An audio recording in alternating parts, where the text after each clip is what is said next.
बहुत बढ़िया। आसतु এই সুন্দর ক্লাসକୁ ଆପଣ ମାନଙ୍କୁ ସମସ୍ତଙ୍କୁ ସ୍ୱାଗତ, ସମସ୍ତଙ୍କୁ ଶୁଭେଚ୍ଛା, ସମସ୍ତଙ୍କୁ ଶୁଭେଚ୍ଛା, ଶୁଭକାମନା।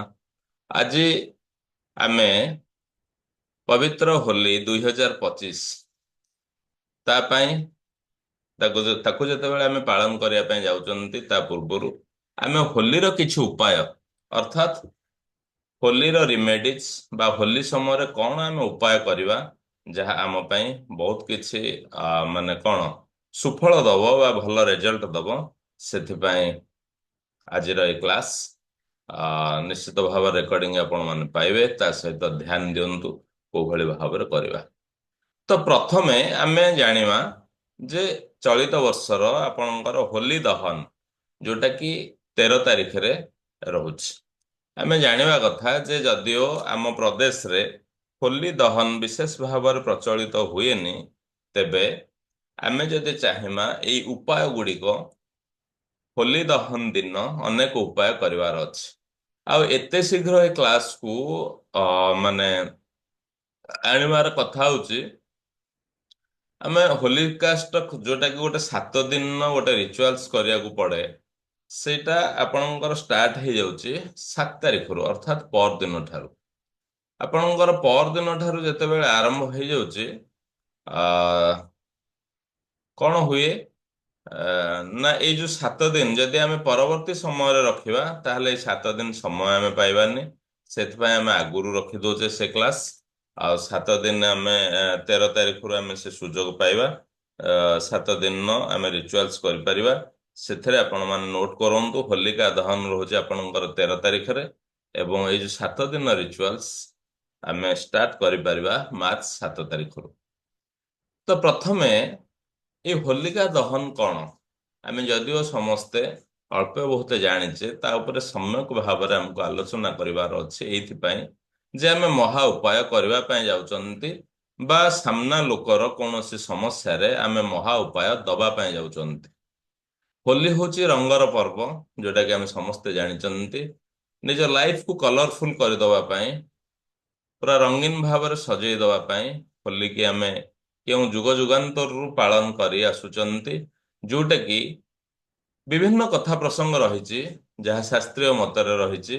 ଯେମିତିକି ଆପଣଙ୍କର ମାନେ ରାଧାକୃଷ୍ଣଙ୍କର ପ୍ରେମ କଥାରୁ ହୋଲିର ଅବିର କଥା ଆସିଯାଇଛି। କୋଉଠି କୋଉଠି ଆସିଛି ଯେ ପୁତନା ବଧକୁ ନେଇକି ହୋଲିର କଥା ଅଛି। ଅନେକ କଥା ରହିଛି। ତେବେ ଆମେ ହୋଲିକା ଦହନକୁ ଯେତେବେଳେ ଆସୁଛେ, ତ ହିରଣ୍ୟକଶ୍ୟପ ଯୋଉ ଥିଲେ ତାଙ୍କର ଭଉଣୀ ହଉଛନ୍ତି ହୋଲିକା। ଯେତେବେଳେ ବିଭିନ୍ନ ଉପାୟରେ ଭକ୍ତ ପ୍ରହ୍ଲାଦକୁ ଏ ଦୁନିଆରୁ ସମ୍ପୂର୍ଣ୍ଣ ଭାବରେ ହଟେଇ ଦବାର ପ୍ରୟାସ ଚାଲିଥିଲା, ସେତେବେଳେ ଯିଏ ତାଙ୍କର ଭଉଣୀ ହିରଣ୍ୟକଶ୍ୟପଙ୍କର ଭଉଣୀ, ତାଙ୍କ ନାଁ ଯେହେତୁ ହୋଲିକା, ସେ ବ୍ରହ୍ମାଙ୍କ ଠାରୁ ବର ପ୍ରାପ୍ତି ହେଇଥିଲେ ଯେ ସେ ଅଗ୍ନି ତାଙ୍କର କୌଣସି କ୍ଷତି କରିପାରିବେ ନାହିଁ, ଜଳ ତାଙ୍କର ବି କୌଣସି କ୍ଷତି କରିପାରିବେ ନାହିଁ। ଏଇ ଦୃଷ୍ଟିକୋଣରୁ ତାଙ୍କ ପାଖରେ ଯୋଉ ଶକ୍ତି ଥିଲା, ଯୋଉ ବର ସେ ପ୍ରାପ୍ତ ହେଇଥିଲେ, ତାର ଦୁରୁପଯୋଗ କରିଥିଲେ। କଣ ଦୁରୁପଯୋଗ କରିଥିଲେ? ଏକ ଅଗ୍ନିକୁ ସଂଯୋଗ କରି ଦିଆଗଲା ଏବଂ ହୋଲିକା ନିଜେ ଭକ୍ତ ପ୍ରହ୍ଲାଦଙ୍କୁ ଧରିକି ସେ ଅଗ୍ନି ଭିତରକୁ ଯାଇଥିଲେ। ତାଙ୍କୁ ବିଭିନ୍ନ କଥା ରହିଛି, କେହି କହୁଛନ୍ତି ବରପ୍ରାପ୍ତ ହେଇଥିଲା, ଅନେକ କଥାର ଅଛି ତାଙ୍କୁ ଗୋଟେ ବସ୍ତ୍ର ମିଳିଥିଲା, ଯୋଉ ବସ୍ତ୍ର ଯଦି ତାଙ୍କ ପାଖରେ ଥିବ ତାହେଲେ ଅଗ୍ନି ତାଙ୍କର କୌଣସି କ୍ଷତି କରିପାରିବେ ନାହିଁ। ଏଇ ପରିପ୍ରେକ୍ଷୀରେ ସେ ଭକ୍ତ ମାନେ ତାଙ୍କର ଉଦ୍ଦେଶ୍ୟ ଥିଲା ଯେ ସିଏ ଯେତେବେଳେ ନିଆଁ ଭିତରକୁ ଯିବେ, ସେ ନିଆଁରେ ମାନେ ଜଳିଯିବେ କିଏ? ସେ ଭକ୍ତ ପ୍ରହ୍ଲାଦ। ଆଉ ଯେହେତୁ ଇଏ ବରପ୍ରାପ୍ତି ହେଇଥିଲେ ୟାଙ୍କର କିଛି ହବ ନାହିଁ। ତ କଣ ବି ହେଇଛି, ଭଗବାନ ବିଷ୍ଣୁଙ୍କର ଅନନ୍ୟ ମାୟା ବିଷୟ ତାଙ୍କର କିଛି ବି ଲୀଳା ପ୍ରକାଶିତ ହେଇଛି। ସେ ଲୀଳାରେ ଭକ୍ତ ପ୍ରହ୍ଲାଦ ପୂର୍ବ ଅବସ୍ଥାରେ ରହିଛନ୍ତି।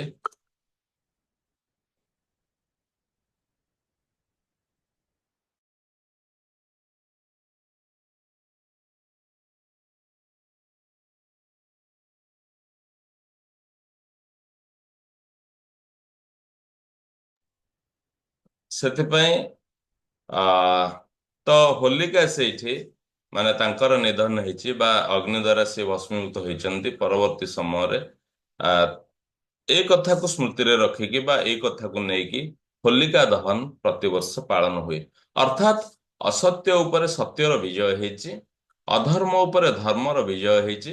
ଏଠି ସମଗ୍ର ସୃଷ୍ଟିକୁ ଏକ ମେସେଜ ଯେ କୌଣସି ପ୍ରକାର ବରପ୍ରାପ୍ତ ହେଲେ ମଧ୍ୟ ଆଜି ଭଗବାନଙ୍କର ଇଚ୍ଛା ଅଛି, ଆମେ ମାଧ୍ୟମ ହେଇଛନ୍ତି।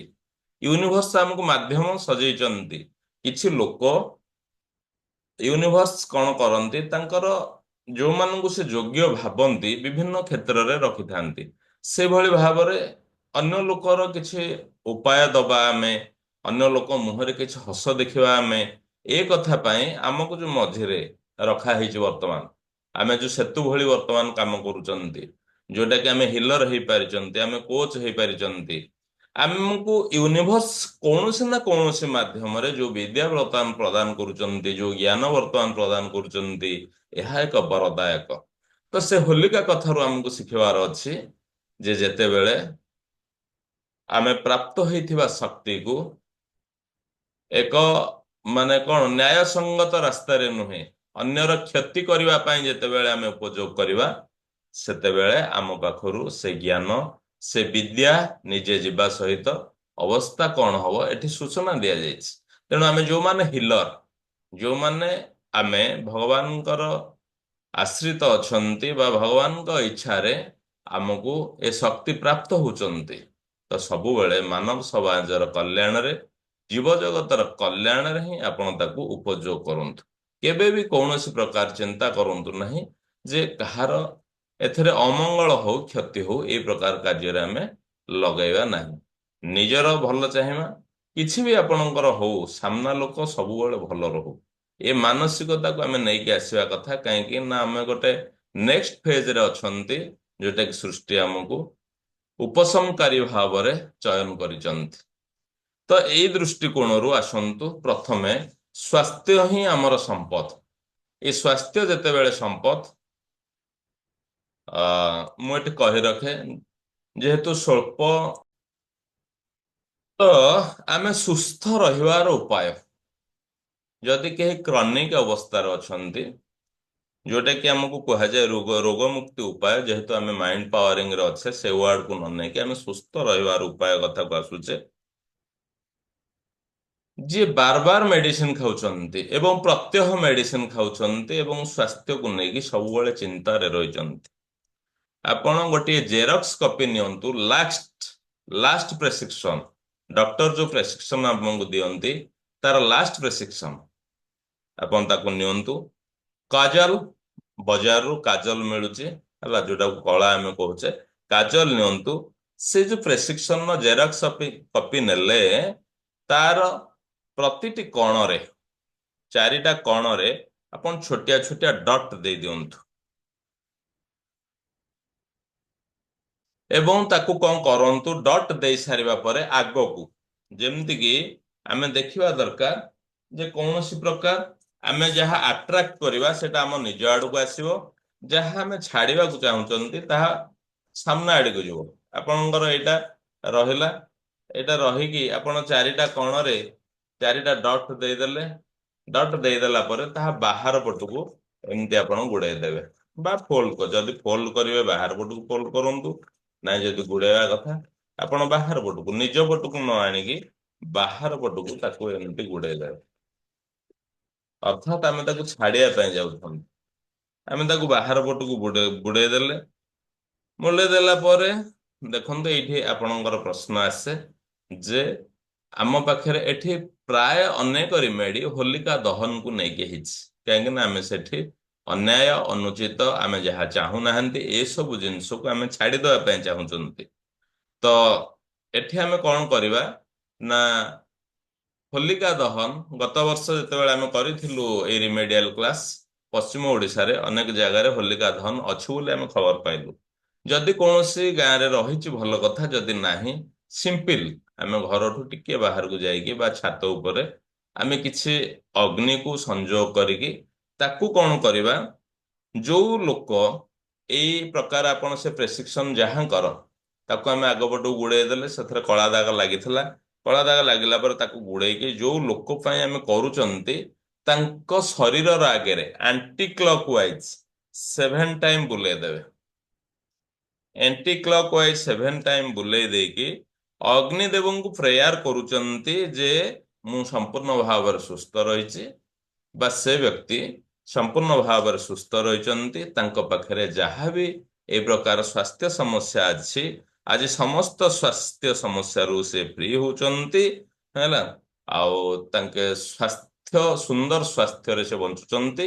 ଏଇଆ କହିକି ତାକୁ ସେ ଯୋଉ ପ୍ରେସକ୍ରିପସନକୁ ଆପଣ ଏଇ ଉପାୟ କରିଛନ୍ତି, ତାକୁ ଅଗ୍ନିରେ ସ୍ୱାହା କହିକି ପକେଇଦେବେ। ଇଏ ହଉଛି ଆପଣଙ୍କର ହୋଲିକା ଦହନ, ଅର୍ଥାତ୍ 13 ତାରିଖ ଦିନର ଇଏ ହଉଛି rituals.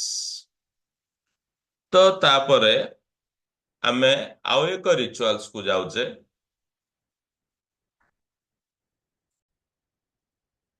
7 days rituals to make your life colorful। ଏହା ଏକ ସୁନ୍ଦର ସମୟ, ଯୋଉ ସମୟରେ ଆମେ ରିଚୁଆଲ୍ସ କୁ କରିପାରିବା ଆମ ଜୀବନକୁ ସରସ ସୁନ୍ଦର କରିବା ପାଇଁ, କଲରଫୁଲ କରିବା ପାଇଁ। ତେବେ ମୁଁ ଏଇଠି କହି ରଖେ ଆପଣ ମାନଙ୍କର ସମସ୍ତଙ୍କ ପାଇଁ ଜାଣିବାର ଅଛି ଯେ 13 ତାରିଖରୁ ଆପଣଙ୍କର 13 ତାରିଖ ନାହିଁ, 7 ତାରିଖରୁ ହୋଲି ପର୍ଯ୍ୟନ୍ତ ରାସ୍ତା କଡରୁ କୌଣସି ପ୍ରକାର ଲୁହା ଜିନିଷ ଦେଖିବେ, କିଛି ଲୋଭନୀୟ ଜିନିଷ ଯଦି କିଛି ଦେଖୁଛନ୍ତି ତାହେଲେ ଉଠାନ୍ତୁ ନାହିଁ। ମୁଁ ଅନ୍ୟ ସମୟରେ କୁହେ ଯେ ଆପଣ ରାସ୍ତାରୁ ଯାହା ପାଉଛନ୍ତି ନିଅନ୍ତୁ। ଯୋଉମାନେ ହୋଲି ଏତେ ପାୱାରଫୁଲ ସମୟ, ଯୋଉ ସମୟ ଭିତରେ ସମସ୍ତ ପ୍ରକାର ନେଗେଟିଭ ଉର୍ଜାକୁ ଫୋପାଡ଼ି ଦିଆଯାଏ। ଅନେକ ଲୋକ, ସାଧୁସନ୍ଥ ଗୁଣୀ ଲୋକ ଜାଣିଛନ୍ତି ହୋଲି ସମୟ କଣ ପାୱାରଫୁଲ ଥାଏ, ତେଣୁ ସେମାନେ ବିଭିନ୍ନ ପ୍ରକାର ଉତ୍ତାର କରିକି ତାକୁ ଫୋପାଡ଼ିଥାନ୍ତି। ତ ସେଇ ଦୃଷ୍ଟିକୋଣରୁ 7 ତାରିଖ ଠାରୁ ହୋଲି ପର୍ଯ୍ୟନ୍ତ କୌଣସି ଜିନିଷ ଆପଣ ରାସ୍ତାରୁ ଉଠେଇକି ନିଜ ସାଙ୍ଗରେ କି ଘରକୁ ନିଅନ୍ତୁ ନାହିଁ। ତ ସେ ଦୃଷ୍ଟିକୋଣରୁ ଆମେ ଯେତେବେଳେ 7 ତାରିଖରୁ ୟାକୁ ଆରମ୍ଭ କରିବା, ଆପଣ ମାନେ ରିମେଡି ଅନ୍ୟ କାହାକୁ ଦେଇପାରିବେ, ଏ ମହା ଉପାୟ ନିଜେ ବି ନିଜ ଲାଇଫରେ କରିପାରିବେ, ହେଲା। କଣ କରିବେ ନା 7ଟି ନୂଆ ଦୀପ ଆମକୁ ଦରକାର। ମାଟିର ଦୀପ 7ଟି ନେବେ। ଆପଣଙ୍କର ସେ ଦୀପ ପ୍ରତିଦିନ ଜଳିବ କୋଉଥିରେ ନା ସୋରିଷ ତେଲର ଦୀପ ସଜଡା ହବ, ସେଥିରେ କର୍ପୂର ଟିକେ ପଡିବ, ଏବଂ ସେଥିରେ ପ୍ରତିଦିନର ଦୀପରେ ଗୋଟେ ପିଞ୍ଚ ଅର୍ଥାତ୍ ଗୋଟେ ଚିମୁଟା କଲର, 7 ପ୍ରକାର ରଙ୍ଗ ଆପଣ ଘରକୁ ନେଇ ଆସିବେ। ପ୍ରତ୍ୟେକ ଦିନ ଦୀପରେ ଡିଫରେଣ୍ଟ କଲର। ଯଦି ଆମେ ଡେ ଅନୁସାରେ କଲର ନବା, ମୁଁ ଆପଣଙ୍କୁ ଦେଇଦେବି, ହେଲା, କୋଉ ଦିନ କୋଉ କଲର ବ୍ୟବହାର କରିବେ। ନାଇଁ ତ ସେମିତି କିଛି ନାହିଁ, କିନ୍ତୁ ପ୍ରତ୍ୟେକ ଦିନ ରଙ୍ଗ ବଦଳେଇବେ। ରଙ୍ଗ ବଦଳେଇକି ଗୋଟେ ପିଞ୍ଚା ରଙ୍ଗ ବି ସେଥିରେ ରହିବ। ଏବଂ ସେଇ ଦୀପରେ ପ୍ରତ୍ୟେକ ଦିନ ଗୋଟିଏ ଆପଣଙ୍କର ଲବଙ୍ଗ ରହିବ। ପ୍ରତ୍ୟେକ ଦିନ ଗୋଟେ ଲବଙ୍ଗ ରହିବ, କଲର କିଛି ରହିବ। ଆଉ ପ୍ରତିଦିନ ଆପଣଙ୍କର ବଳିତାର କଲର ଚେଞ୍ଜ ହବ, ହେଲା। ପ୍ରତିଦିନ ଆପଣଙ୍କର ବଳିତାର ରଙ୍ଗ ଚେଞ୍ଜ ହବ। ଏବଂ ଆହୁରି ସୁନ୍ଦର କରିବେ, ମାର୍କେଟରେ ଜିଙ୍କ ଆସୁଛି, ହେଲା। ସେ ଜିଙ୍କକୁ ଆପଣ କିଛି କିଛି ପକେଇ ଦେଇ ପାରିବେ। ପ୍ରତିଦିନ ଗୋଟିଏ ଦୀପ ଆପଣ ବିଶ୍ୱାସ କରୁଥିବା ଭଗବାନଙ୍କ ସମ୍ମୁଖରେ କୁମ୍ଭକର ସହିତ, ଏଠି ସ୍ୱରକୁ ମୁଁ ମିଶେଇଲି, ହେଲା, କୁମ୍ଭକର ସହିତ ସଗୁଣରେ ଆପଣ ଦୀପଟିଏ ଜାଳି ଦିଅନ୍ତୁ। ଇଏ ହଉଛି ଆପଣଙ୍କର 7 days rituals to make your life colorful। ଆମେ 7 ଦିନ ଏଇଭଳି ଭାବରେ ପ୍ରତ୍ୟେକ ଦିନ ନୂଆ ଦୀପ, ସୋରିଷ ତେଲ, କର୍ପୂର ଖଣ୍ଡେ, ଲବଙ୍ଗ ଟିକେ, ସବୁଦିନ ବଳିତା ଚେଞ୍ଜ ହବ, ସବୁଦିନ ଗୋଟେ ଚିମୁଟା ରଙ୍ଗ ବଦଳିଯିବ, ଏକୁ ସହିତ ଏବଂ ଜିଙ୍କ ଟିକେ ପକେଇଦବା। ଇଏ ହଉଛି ପ୍ରତ୍ୟେକ ଦିନ ଆମେ ଏଇ ଦୀପ ପ୍ରଜ୍ୱଳନ କରିବା ନିଜର ସଗୁଣରେ, ଆକ୍ଟିଭ ସାଇଡରେ। ସୁନ୍ଦର ଭାବରେ ଆମେ ଏଇ ରିମେଡିକୁ କରିପାରିବା। ଏବେ ଆସିବା ଆମେ ପ୍ରସ୍ପରିଟି ରିଚୁଆଲ୍ସ, 7 ଡେ ପ୍ରସ୍ପରିଟି ରିଚୁଆଲ୍ସ ଜାଣିଲେ। ଏବେ ଆମେ ଆସିବା 7 days ପ୍ରସ୍ପରିଟି ରିଚୁଆଲ୍ସ, ହେଲା। ଆମେ କଣ କରିବା, ପିଙ୍କ ସଲ୍ଟ, ଟାଟାର ବି ପିଙ୍କ ସଲ୍ଟ ମିଳୁଛି, ହେଲା। ଏତେ ଆଗରୁ ଏଇଥିପାଇଁ ଆମେ କରିଛେ ଯେ ଆମେ ଯୋଗାଡିବାର ଅଛି। ପିଙ୍କ ସଲ୍ଟ,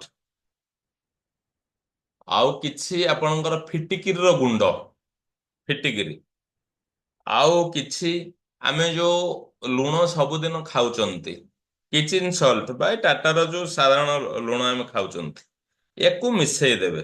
ମିଶେଇକି ପରିମାଣ ଆପଣଙ୍କ ଉପରେ ନିର୍ଭର କରୁଛି। ହଁ, ଏ ତିନିଟା ଯାକ ଜିନିଷ ଆପଣ ଗୋଟେ ମିକ୍ସ କରିଦେଲେ। ମିକ୍ସ କରିଦେବା ପରେ ସେଥିରେ ତୁଳସୀ ପତ୍ରର ଗୁଣ୍ଡ, ଯଦି ଶୁଖିଲା ପତ୍ର ଆପଣ ପାଉଛନ୍ତି ଭଲ, କେହି କେହି ବି ରଖିଥାନ୍ତି ତୁଳସୀ ଜଟା ଶୁଖେଇକି, ତାକୁ ଯଦି ଗୁଣ୍ଡ କରିକି ଆମେ ପକେଇ ଦଉଛନ୍ତି ଭଲ। ଆପଣ ଯେତିକି ପାଇବେ ଗୁଣ୍ଡ କରିକି ତା ଦେହରେ ପକେଇଦେଲେ, ଆପଣଙ୍କର ଯୋଉ ଡାଲଚିନ ପାଉଡର ସେଥିରେ କିଛି ମିଶିଗଲା, ହେଲା, ଗୋଟେ ସ୍ପୁନ ହଉ ପଛେ, ଗୋଟେ ଚାମଚ ହଉ ପଛେ ମିଶେଇ ଦେବେ। ହୁଁ, ୟାକୁ ମିଶେଇକି ଆପଣ କଣ କରିବେ ନା ଗୋଟେ କାଚ ଜାରରେ ରଖିନେବେ। ୟାକୁ ନେଇକି ପ୍ରତିଦିନ କଣ କରିବେ,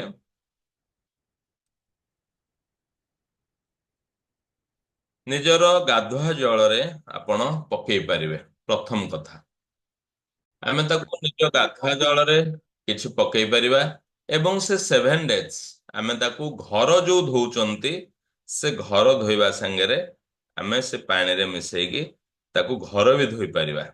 ଏହା ସହିତ ଏଇଭଳି ଭାବରେ ଆମେ ଘରୁ ସମସ୍ତ ପ୍ରକାର ନେଗେଟିଭ ଏନର୍ଜିକୁ ହଟେଇ ଦବା ପାଇଁ ଏକୁ ଆମେ ବ୍ୟବହାର କରିପାରିବା। ଆଉ ଘରର ଏଣ୍ଟ୍ରାନ୍ସ ର ଦୁଇ ସାଇଡରେ ଟିକେ ଟିକେ ବି ଆମେ ରଖିପାରିବା। ତା ସହିତ ଯଦି ଆମେ କଲର ନେଇଯାଉଛନ୍ତି, ମିଶେଇ ଦଉଛନ୍ତି କିଛି, 7 ଦିନରେ କିଛି ଅଲଗା ଅଲଗା କଲର ଆମେ ତାକୁ ଦେଇପାରିବା। ଏଇଭଳି ଭାବରେ ଏଇ ଯୋଉ ପ୍ରସ୍ପରିଟିକୁ ଆମେ ଆଣିବା ପାଇଁ ଏସବୁ ଜିନିଷ କରିପାରିବା। ମାନେ ଗାଧୁଆ ଜଳରେ ଆମେ ଦେଇପାରିବା, ଆଉ ବିଶେଷ ଭାବରେ ଆମ ଘର ଧୋଇବା ସାଙ୍ଗରେ ନେଇପାରିବା ଆମେ। ୟାକୁ ହିଁ ଆପଣ କରନ୍ତୁ କୌଣସି ପ୍ରକାର ନେଗେଟିଭ କୁ ରିମୁଭ କରିବା ପାଇଁ। ଏବେ ଆମେ ତୃତୀୟ କଥା ଜାଣିବା କି ନଜର ହଟେଇବା ପାଇଁ ବା ଆମ ଘରକୁ କୌଣସି ପ୍ରକାର ବ୍ଲାକ୍ ଏନର୍ଜିର ଏଣ୍ଟ୍ରି ନ ହେବା ପାଇଁ, କାହାର ନଜର ନ ଲାଗିବା ପାଇଁ। ଦେଖନ୍ତୁ, ବିଜନେସ ଭଲ ଚାଲିଥିବ, ହଠାତ୍ ଡାଉନ ହେଇଯାଏ। ଗୋଟେ ଘରେ ସବୁ କିଛି ଭଲ ଥିବ, ହଠାତ୍ କେହି ମାନେ ସ୍ୱାସ୍ଥ୍ୟ ସମସ୍ୟାକୁ ଆସିଯାଆନ୍ତି। କୋଉଠି ନା କୋଉଠି ଆପଣ ଯଦି ବାହାରକୁ ଯାଇଥିବେ, କାହାର ନା କାହାର ନଜର ଆପଣଙ୍କ ଉପରେ ଲାଗିଯାଏ। ଯଦି କେହି ବି ଆସନ୍ତି ଆପଣଙ୍କ ଘରକୁ, ଆମେ ଜାଣିପାରିବାନି ଆମ ନଜର କାହା ଜାଗାରେ ଲାଗିଯାଉଛି। ଏସବୁ ଜିନିଷ ହେଇଯାଏ। ଆମେ କଣ କରିବା ନା ଗୋଟେ ନଡିଆ ନବା। ଗୋଟେ ନଡିଆ ନବା, ସେଥିରେ କିଛି ଲବଙ୍ଗ ଦେଇକି ତାକୁ ଆମେ ଗୋଟେ କପଡାରେ ତାକୁ ବାନ୍ଧି ଦବା। ହଁ,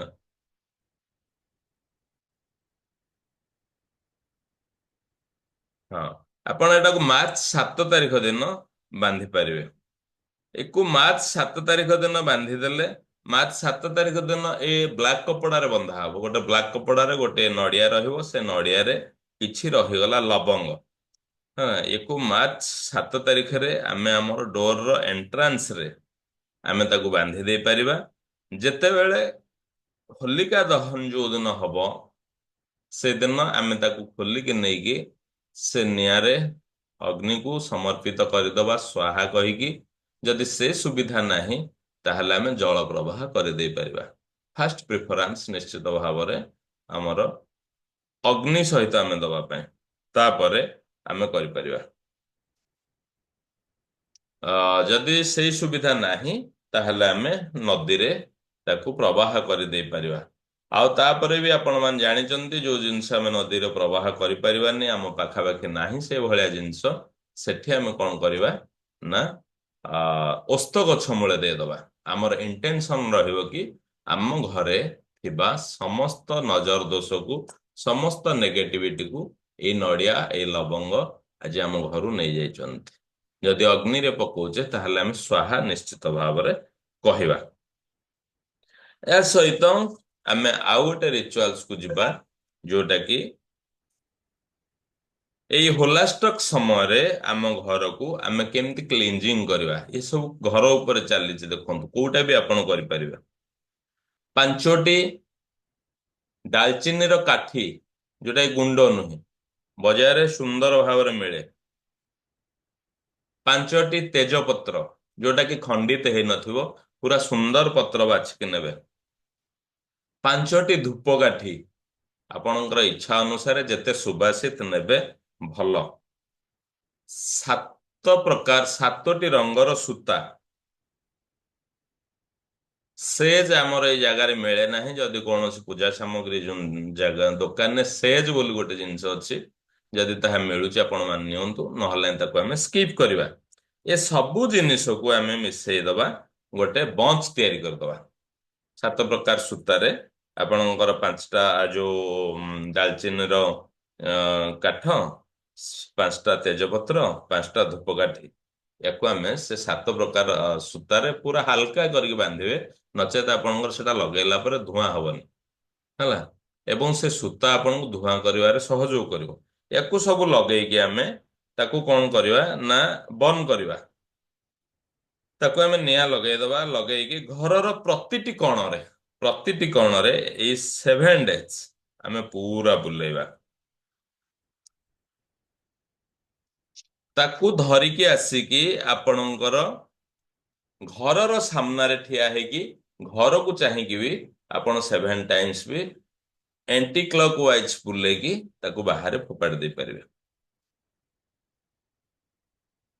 ଇଏ ହେଲା ଆପଣଙ୍କର ଆଉ ଏକ ରିମେଡି। ଆଉ ଗୋଟେ ରିମେଡି ଆମେ ଆଲୋଚନା କରିବା। ଏଇ ହୋଲି ସମୟରେ ବା ଏଇ ହୋଲିକାଷ୍ଟକ ସମୟରେ, ଯୋଉଟା କି ଆପଣଙ୍କର ଷ୍ଟାର୍ଟ ହଉଛି 7 ତାରିଖରୁ, ଏଇ ସମୟରେ ଆମେ ଆମର ଗାଧୁଆ ଜଳରେ ପ୍ରତିଦିନ ଆମେ ଯୋଉ ଗାଧଉଛେ ସେଥିରେ କିଛି କର୍ପୂର, କିଛି କଫି ଗୁଣ୍ଡ, ଯଦି 7 ଦିନ ଆମେ ପକେଇକି ଗାଧଉଛନ୍ତି ବହୁତ ଭଲ। ଆପଣଙ୍କୁ ଆଗରୁ ଆଉ ଗୋଟେ ରିମେଡି ଦିଆହେଇଛି, ଯେ ସେଇଟା ନ କରିପାରୁଛନ୍ତି ଏଇଟା କରନ୍ତୁ। ଏଇଟା ଅତି ଇଜିରେ ହେଇପାରିବ। କିଛି କର୍ପୂର, କଫି ଗୁଣ୍ଡ, ୟାକୁ ପକେଇକି ଆମେ 7 ଦିନ ଗାଧେଇ ପାରିବା। ଅ ଆମେ ଘର ଯୋଉ ପୋଛୁଛେ ସେଥିରେ ଗୋମୂତ୍ର ନହେଲେ ଲେମ୍ବୁ ରସ, ନହେଲେ ନାଇଁ, ଦିଟା ଯାକ, ଲେମ୍ବୁ ରସ ଆଉ ଗୋମୂତ୍ର ମିଶେଇକି ତାକୁ ଆମେ ଘର ଧୋଇ ପାରିବା। ଗଙ୍ଗା ଜଳ, ଲେମ୍ବୁ ରସ ଏବଂ ତୁଳସୀ ହଉଛି ପତ୍ରର ଗୁଣ୍ଡ, ବା ତୁଳସୀ ପାଣି ଯଦି ସେଇଥିରେ ଏଇ ଯୋଉ ତୁଳସୀ ପତ୍ର ଯଦି ସେଇଥିରେ ଗଙ୍ଗା ଜଳରେ ପକେଇଦେବେ ଚଳିବ। ପ୍ରତିଦିନ ଆପଣଙ୍କର ଦୁଆର ଏବଂ ଝରକା ସାମ୍ନାରେ କିଛି କିଛି ସ୍ପ୍ରେ କରନ୍ତୁ। ନିଶ୍ଚିତ ଭାବରେ ଧୂଆଁ ସବୁଦିନ ଦିଅନ୍ତୁ 7 ଦିନ। ଏଇ 7 ଦିନ ଅନ୍ୟମାନଙ୍କର ଅଭ୍ୟାସ ଅଛି, ଯୋଉମାନେ ଗୋଟେ ଦିଟା ଧୂପକାଠିରେ, 3ଟା ଧୂପକାଠିରେ ଚଳେଇ ଦଉଛନ୍ତି, ଏଇ 7 ଦିନ ଟିକେ କସସ୍ ହେଇଯାଆନ୍ତୁ। ଟିକେ ଅଧିକ ପରିମାଣରେ ଧୂପକାଠି ଦିଅନ୍ତୁ ଘରେ, ଯେମିତି ଟିକେ ଧୂଆଁ ଟାକୁ ପୁରା ଦିଅନ୍ତୁ। ଆଉ ଯୋଉମାନେ ଧୂପ ଝୁଣା ଦଉଛନ୍ତି ତ ବହୁତ ଭଲ। ଯୋଉମାନେ ନ ଦଉଛନ୍ତି, ଘର କଳା ପଡିଯିବ, ଏ କଥା ଅଛି ଅନେକଙ୍କ ପାଖରେ, କେବଳ ଧୂପକାଠି ଦେଇ ଦିଅନ୍ତି। ଆପଣ ଟିକେ କର୍ପୂର ଦିଅନ୍ତୁ, ଟିକେ ଝୁଣା ଦିଅନ୍ତୁ, ଟିକେ ଅଧିକ ପରିମାଣରେ ଧୂପକାଠି ନିଅନ୍ତୁ, ଯେମିତି ସେ ଧୂଆଁକୁ ସମସ୍ତେ ଆମେ ଦେଖିପାରିବା। ଏସବୁ ଜିନିଷ କରିବା ସହିତ ଏଇ 7 ଡେଜ୍ ନିଶ୍ଚିତ ଭାବରେ ଚ୍ୟାରିଟି କରନ୍ତୁ, ଦାନ କରନ୍ତୁ। ଦୁଃଖୀ ଦରିଦ୍ର ଲୋକଙ୍କୁ ଦେଖିକି ଖାଇବା ପାଇଁ ଦିଅନ୍ତୁ। ନିଡି ଲୋକଙ୍କୁ କିଛି ଦିଅନ୍ତୁ। ଆପଣଙ୍କର ସାଧ୍ୟ ମତେ ଆପଣ ଏସବୁ ଜିନିଷ କରିପାରିବେ। ପରବର୍ତ୍ତୀ ସମୟରେ ଚାଲନ୍ତୁ ପୁଣି ସାମ୍ନାକୁ ଆମେ ଯିବା।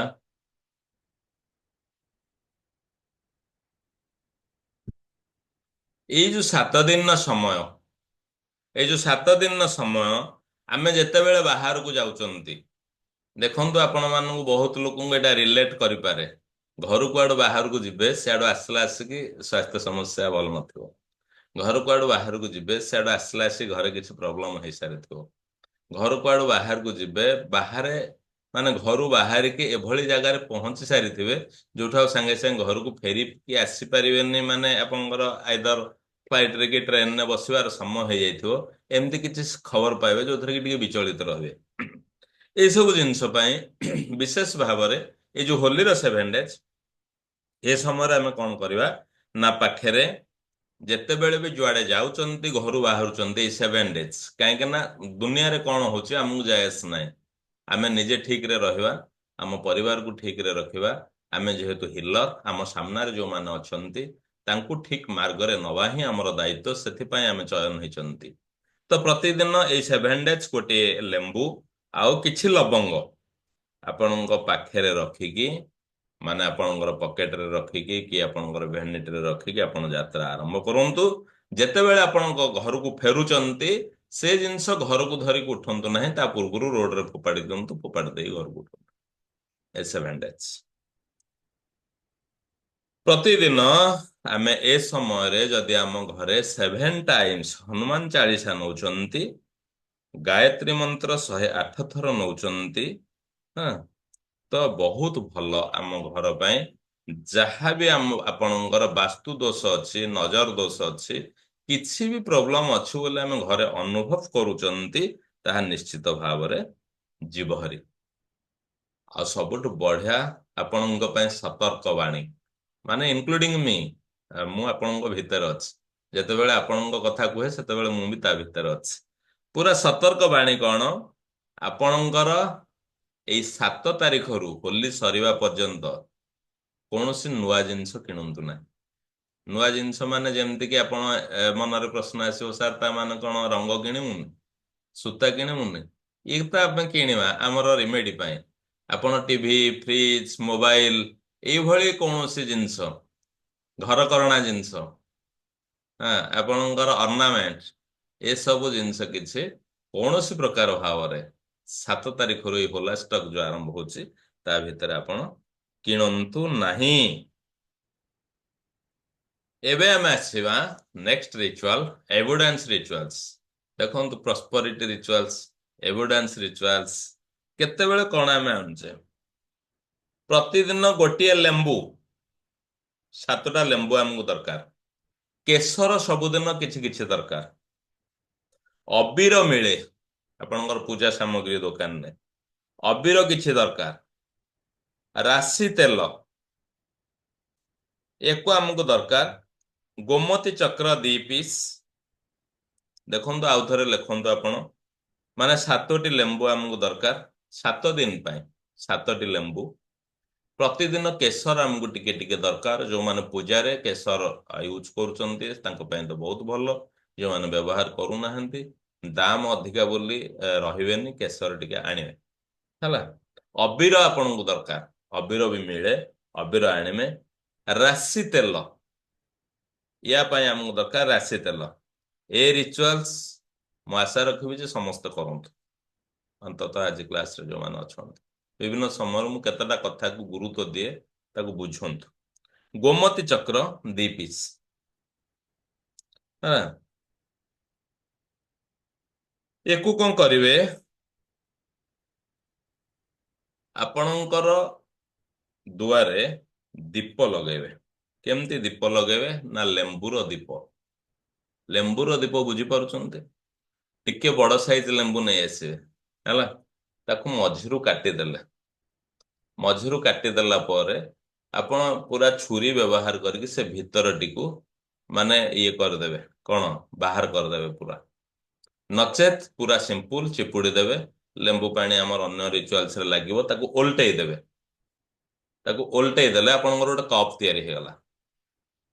ସେଇ କପରେ 2ଟି ଆପଣ ଦୀପ ସଜେଇବେ। ଦୁଆର ବନ୍ଧର 2 ପଟ ସାଇଡରେ ପ୍ରତିଦିନ ଆପଣଙ୍କର ଏଣ୍ଟ୍ରାନ୍ସରେ ଆପଣ ସେଇ ଦୀପକୁ ଲଗେଇଦେବେ। ସେ ଦୀପକୁ ଲଗେଇବେ। ପ୍ରତ୍ୟେକ ଜିନିଷକୁ ଆପଣ ବୁଝିଗଲେ। ଗୋଟିଏ ଲେମ୍ବୁ, 2ଟା ଆପଣଙ୍କର ଦୀପ ହେଇଗଲା। ଏଥିରେ ଟିକେ କେଶର ପକେଇଦେବେ, ସେଥିରେ ଟିକେ କେଶର ପକେଇଦେବେ, ଏଥିରେ ଟିକେ ଅବିର ପକେଇଦେବେ, ସେଥିରେ ଟିକେ ଅବିର ପକେଇଦେବେ। ରାଶି ତେଲ ପଡିଛି, ଗୋମତୀ ଚକ୍ର ଏଥିରେ ଗୋଟେ ପକେଇଦେବେ, ସେଥିରେ ଗୋଟେ ପକେଇଦେବେ। ଆପଣଙ୍କର ଦୀପ ଏଣ୍ଟ୍ରାନ୍ସରେ କିନା ଲାଗିଗଲା, ହେଲା। ଏଣ୍ଟ୍ରାନ୍ସରେ ଲାଗିଗଲା ପରେ ଆପଣଙ୍କର ଦୀପ ଯୋଉ ସମୟ ପର୍ଯ୍ୟନ୍ତ ଅଗ୍ନି ତା ସାଙ୍ଗେ ରହିବେ ରହିବେ। ପରବର୍ତ୍ତୀ ସମୟରେ ଆମେ ସେ ଗୋମତୀ ଚକ୍ରକୁ ସବୁଦିନ ଆମେ ବ୍ୟବହାର କରିପାରିବା। ଯେତେବେଳେ 7 days ଆପଣଙ୍କର ସରିଯିବ, ତା ପରଦିନ ଆପଣ ଏ ଗୋମତୀ ଚକ୍ରକୁ ଭଲରେ ଧୋଇକି ଗଙ୍ଗା ଜଳରେ ତାକୁ ଆପଣଙ୍କର କ୍ୟାଶ ବକ୍ସରେ, ତାକୁ ଆପଣଙ୍କର ପର୍ସରେ, ତାକୁ ଆପଣଙ୍କର ଟ୍ରେଜେରରେ, କୌଣସି ଜାଗାରେ ବି ରଖିପାରିବେ। ଇଏ ହେଲା ଆମର ଏଭିଡେନ୍ସ ରିଚୁଆଲ୍ସ। ଅନେକ ରିଚୁଆଲ୍ସ ଆପଣ କରିଥିବେ। ଲେମ୍ବୁରେ ଦୀପ ବୋଧ ହୁଏ କେହି କରିନଥିବେ, ଯଦି କରିଥିବେ ଜଣେ ଦି ଜଣ କିଏ କରିଥିବେ, ଯଦି କେହି କହିଥିବେ କରିଥିବେ। ଇଏ ହଉଛି ଆପଣଙ୍କର ଏଇ 7 days ରିଚୁଆଲ୍ସ ଭିତରେ ଆସୁଛି। ଏବେ rituals to get rid of ପିତୃଦୋଷ। କେହି କେହି ଭାବନ୍ତି ଯେ ପିତୃଦୋଷ ଆମ ପାଖରେ ରହିଛି। କାଲି ବି ମୁଁ ଜଣଙ୍କର କନସଲଟେସନରେ ଥିଲି ବାଇ ଫୋନ। କାଲି ତ ମୁଁ ଦିନ ଯାକ ପୁରା ଥିଲି କାର୍ଯ୍ୟରେ, ବହୁତ କାମ ଭିତରେ ଥିଲି କାଲି। ତା ଭିତରେ ବାଇ ଫୋନ ବି ମୁଁ ଜଣଙ୍କର କନସଲଟେସନ ନଉଥିଲି। ବ୍ୟକ୍ତି ବୁଝିବାର ରାଜି ନାହିଁ। ସେ ତାଙ୍କ ମାଇଣ୍ଡରେ ଅଛି ଯେ ମୋ ପାଖରେ ପିତୃଦୋଷ ଅଛି, ଯୋଉ ପିତୃଦୋଷ ପାଇଁ ମୋ ଲାଇଫରେ କିଛି ହଉନି। ତ ଆପଣ ଯେହେତୁ ହିଲର, ଆପଣଙ୍କୁ ସେଇ ଜାଗାକୁ ଯିବାକୁ ପଡିବ ଯେ ସାମ୍ନା ଲୋକ ଆପଣଙ୍କୁ କଣ ଚାହୁଁଛି। କେତେକ ଜିନିଷ ତା ମାଇଣ୍ଡରେ ଥିବ, ଆପଣ ରିମୁଭ୍ କରିପାରିବେନି। ସେ ଜାଗାରେ ଆମେ ମ୍ୟାଜିକ ପ୍ଲେଟ ବନେଇବା ପିତୃଦୋଷ ପାଇଁ। କଣ ଆମକୁ ଦରକାର ନା ଯୋଉ ଅ, ବିଶେଷ ଭାବରେ ଯୋଉ ଖଲି ବା ଆପଣଙ୍କର ଯଦି ପ୍ଲାଷ୍ଟିକ ପ୍ଲେଟ ନେଇପାରିବେ, ନହେଲେ ସିମ୍ପଲ ଆପଣଙ୍କର ଯୋଉ ଭୋଜିରେ ଆମେ ଯୋଉ ଖଲି ବ୍ୟବହାର କରୁଛେ ବଫେ ପାଇଁ, ଟିକେ ଷ୍ଟ୍ରଙ୍ଗ ଖଲି ବି ଆପଣ ନେଇଯାଇପାରିବେ। ନଚେତ ଆପଣ ମାନେ ଆଜିକାଲି ପ୍ଲେଟ ମିଳୁଛି ବିଭିନ୍ନ ପ୍ରକାର ପ୍ଲେଟ, ତାକୁ ଆପଣ ନେଇପାରିବେ। 5ରୁ 7 ଡିଫରେଣ୍ଟ କଲର ଟିକେ ଦରକାର ଆମକୁ, ହେଲା। 5ରୁ 7 ପ୍ରକାର କଲର ଯଦି ଆପଣ ମିଳୁଛି, ବେଲୁନ 2-4ଟା। ହଁ। ଯଦି କଲର ବେଲୁନ ନ ମିଳୁଛି, ଆପଣ ସିଙ୍ଗଲ କଲର ବି ନିଅନ୍ତୁ। କିଛି ମିଠା, କିଛି ମିଠା, ଆଉ ସେଥିରେ କିଛି କଏନ୍ସ, ଯେମିତି କି ଆପଣ ପୁରା କମ ନୁହେଁ, 11 ଟଙ୍କା ବା 21 ଟଙ୍କା ବା ତା ଉପରକୁ ଦେଇପାରିବେ। ସେଥିରେ ଗୋଟିଏ ପିଚକାରୀ, 4 ମୁଖୀର ଗୋଟେ ଦୀପ, ନିଉ ଦୀପ। ସେଥିରେ ଆପଣଙ୍କର କଣ ସୋରିଷ ତେଲ ପଡିବ, ଆଉ 3ଟା ଲବଙ୍ଗ ପଡିବ। ଏ ସବୁ ଜିନିଷକୁ ଆମେ ସେଥିରେ ରଖିଦେଲେ, ହେଲା। ସବୁ ଜିନିଷକୁ ସେଥିରେ ରଖିଦେଇକି ଆରାମରେ ସନ୍ଧ୍ୟା ସମୟରେ ଆମେ ଓସ୍ତ ଗଛ ମୂଳକୁ ପଳେଇବା। ଏ ସମସ୍ତ ଜିନିଷ ସେଇଠି ଥୋଇଦବା। ସେ ଯୋଉ ଦୀପକୁ ଆମେ ଲଗେଇଦବା। ଦୀପକୁ ଲଗେଇ ଦେଇକି ଆମେ ପ୍ରେୟାର କରିବା ଓସ୍ତ ଗଛ ମାଧ୍ୟମରେ, ହେଲା। ଯେ ମୋର ଯିଏ ପିତୃପୁରୁଷ ରହିଛନ୍ତି 7 ପୁରୁଷ ପର୍ଯ୍ୟନ୍ତ, ସମସ୍ତଙ୍କର ଦୋଷ ଏଇଠି ନିବାରଣ ହଉ। ଆପଣ ହିଁ ମଙ୍ଗଳ କରୁଛନ୍ତି। ନିଜ ଭାଷାରେ ନିଜେ ବୁଝିଲା ଭଳିଆ, ନିଜେ ବୁଝେଇଲା ଭଳିଆ ଆପଣଙ୍କ ଭାଷାରେ ଆପଣଙ୍କର ପ୍ରେୟାର ରହୁ। ଆଉ ଗଛକୁ କିନ୍ତୁ ଆପଣ ଛୁଇଁବେ ନାହିଁ। ସେ ଗଛକୁ 7 ଥର ଆପଣ ପରିକ୍ରମା କରନ୍ତୁ। 7 ଥର ପରିକ୍ରମା କରିକି ଆପଣ ଆସନ୍ତୁ। ଗଛକୁ ଛୁଇଁବେ ନାହିଁ। ଆଉ ଯଦି ଆପଣଙ୍କର ଗଛ ପରିକ୍ରମା କରିବା ଭଳିଆ ଜାଗା ନଥାଏ, କିଛି ଅସୁବିଧା ନାହିଁ। ଆପଣ ଦୀପ ଲଗେଇଲେ, ମୁଣ୍ଡିଆ ମାରିଲେ, ଆସିଲେ। ଇଏ ହଉଛି ଆପଣଙ୍କର ପିତୃପୁରୁଷ ପୋଟଲି ବା ମ୍ୟାଜିକ ପୋଟଲି ବୋଲି ଆମେ ତାକୁ କହିବା। ଏବେ ଆମେ ଆସିବା ନେକ୍ସଟ ରିଚୁଆଲ୍ସ, ବହୁତ ପାୱାରଫୁଲ ରିଚୁଆଲ୍ସ। ସମସ୍ତ ରିଚୁଆଲ୍ସ ତ ପାୱାରଫୁଲ, କୋଉଟା ନା କୋଉଟା କାହା କାହା ଲାଇଫରେ ନିଶ୍ଚୟ ଲାଗିଯିବ। Love rituals. ଘରେ କାହାର କାହା ସାଙ୍ଗେ ଭଲ ସମ୍ପର୍କ ରହୁନି, ବୋହୂଟିଏ ଘରେ, ତାକୁ କେହି ଭଲ ପାଉନାହାନ୍ତି। ହଁ। ଗୋଟେ ଭାଇ ଘରେ ଥିବ, ସବୁ କରୁଥିବ, ତାକୁ କେହି ଭଲ ପାଉନଥିବ। ଦେଖିବେ ଏମିତି କିଛି ପ୍ରାରବ୍ଧ ଥାଏ, ଏମିତି କିଛି ସମୟ ଥାଏ ଯୋଉ ସମୟରେ ଆପଣଙ୍କର କୌଣସି ଦୋଷ ତ୍ରୁଟି ନଥିଲେ ମଧ୍ୟ ଆପଣଙ୍କୁ କେହି ଭଲ ପାଉନଥିବେ, ଜଣଙ୍କୁ କେହି ଭଲ ପାଉନଥିବେ। ଏଇଭଳିଆ ସ୍ଥିତି ଯେତେବେଳେ ଆସୁଛି, ଆମେ ସେଦିନ ଗୋଟେ କ୍ଷୀରି ବନେଇବା, ହେଲା। ଚାଉଳରେ କ୍ଷୀରି ବନେଇବା। ଏ ଚାଉଳରେ କ୍ଷୀରି ବନେଇକି ସେଥିରେ କେଶର ଟିକେ ଆଡ କରିବା। ଯେତେ ପାରିବେ ଆପଣ ଡ୍ରାଏ ଫ୍ରୁଟ ଦେବେ। ୟେସ୍, ମିଳିବ ଆପଣଙ୍କୁ ରେକର୍ଡିଂ। ଯେତେ ପାରିବେ ଆପଣ ଡ୍ରାଇ ଫ୍ରୁଟସ୍ ଦେବେ। ମିଶ୍ରି ଦେବେ, କିନ୍ତୁ ଚିନି ମିଶିବ ନାହିଁ। ତା ସାଙ୍ଗରେ ସେଇ କ୍ଷୀରିରେ ପକେଇବେ ଆପଣଙ୍କର ଯୋଉଟା ସିଲଭର ଭାଗ କୁହାଯାଏ, ମିଠେଇରେ ଯୋଉଟା ହ୍ୱାଇଟ ଟାଇପ ର ଜିଙ୍କ ଟାଇପ ର ପଡେ, ସେଥିରୁ କିଛି ପଡିବ। ୟାକୁ ପଡିଲା ପରେ ଯଦି କୌଣସି ଜାଗାରେ ହୋଲିକା ଦହନ ହଉଛି, ଏଇଟା ହୋଲିକା ଦହନ ଦିନର ରିଚୁଆଲ୍ସ।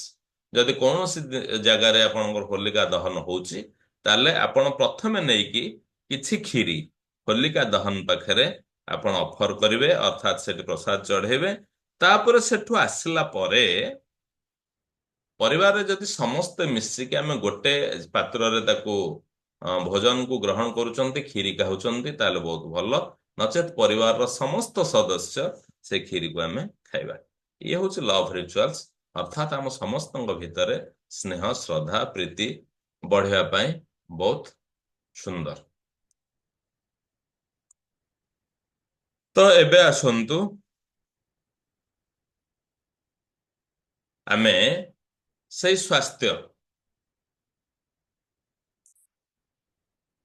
ଏବେ ଆମେ ପୋଟଲି ଫର ହେଲ୍ଥ ଇସ୍ୟୁଜ ହେଲା, ସ୍ୱାସ୍ଥ୍ୟ ପାଇଁ ପୋଟଲି ଫର ହେଲ୍ଥ ଇସ୍ୟୁଜ ଆପଣଙ୍କୁ ଦରକାର ରେଡ୍ କ୍ଲଥ।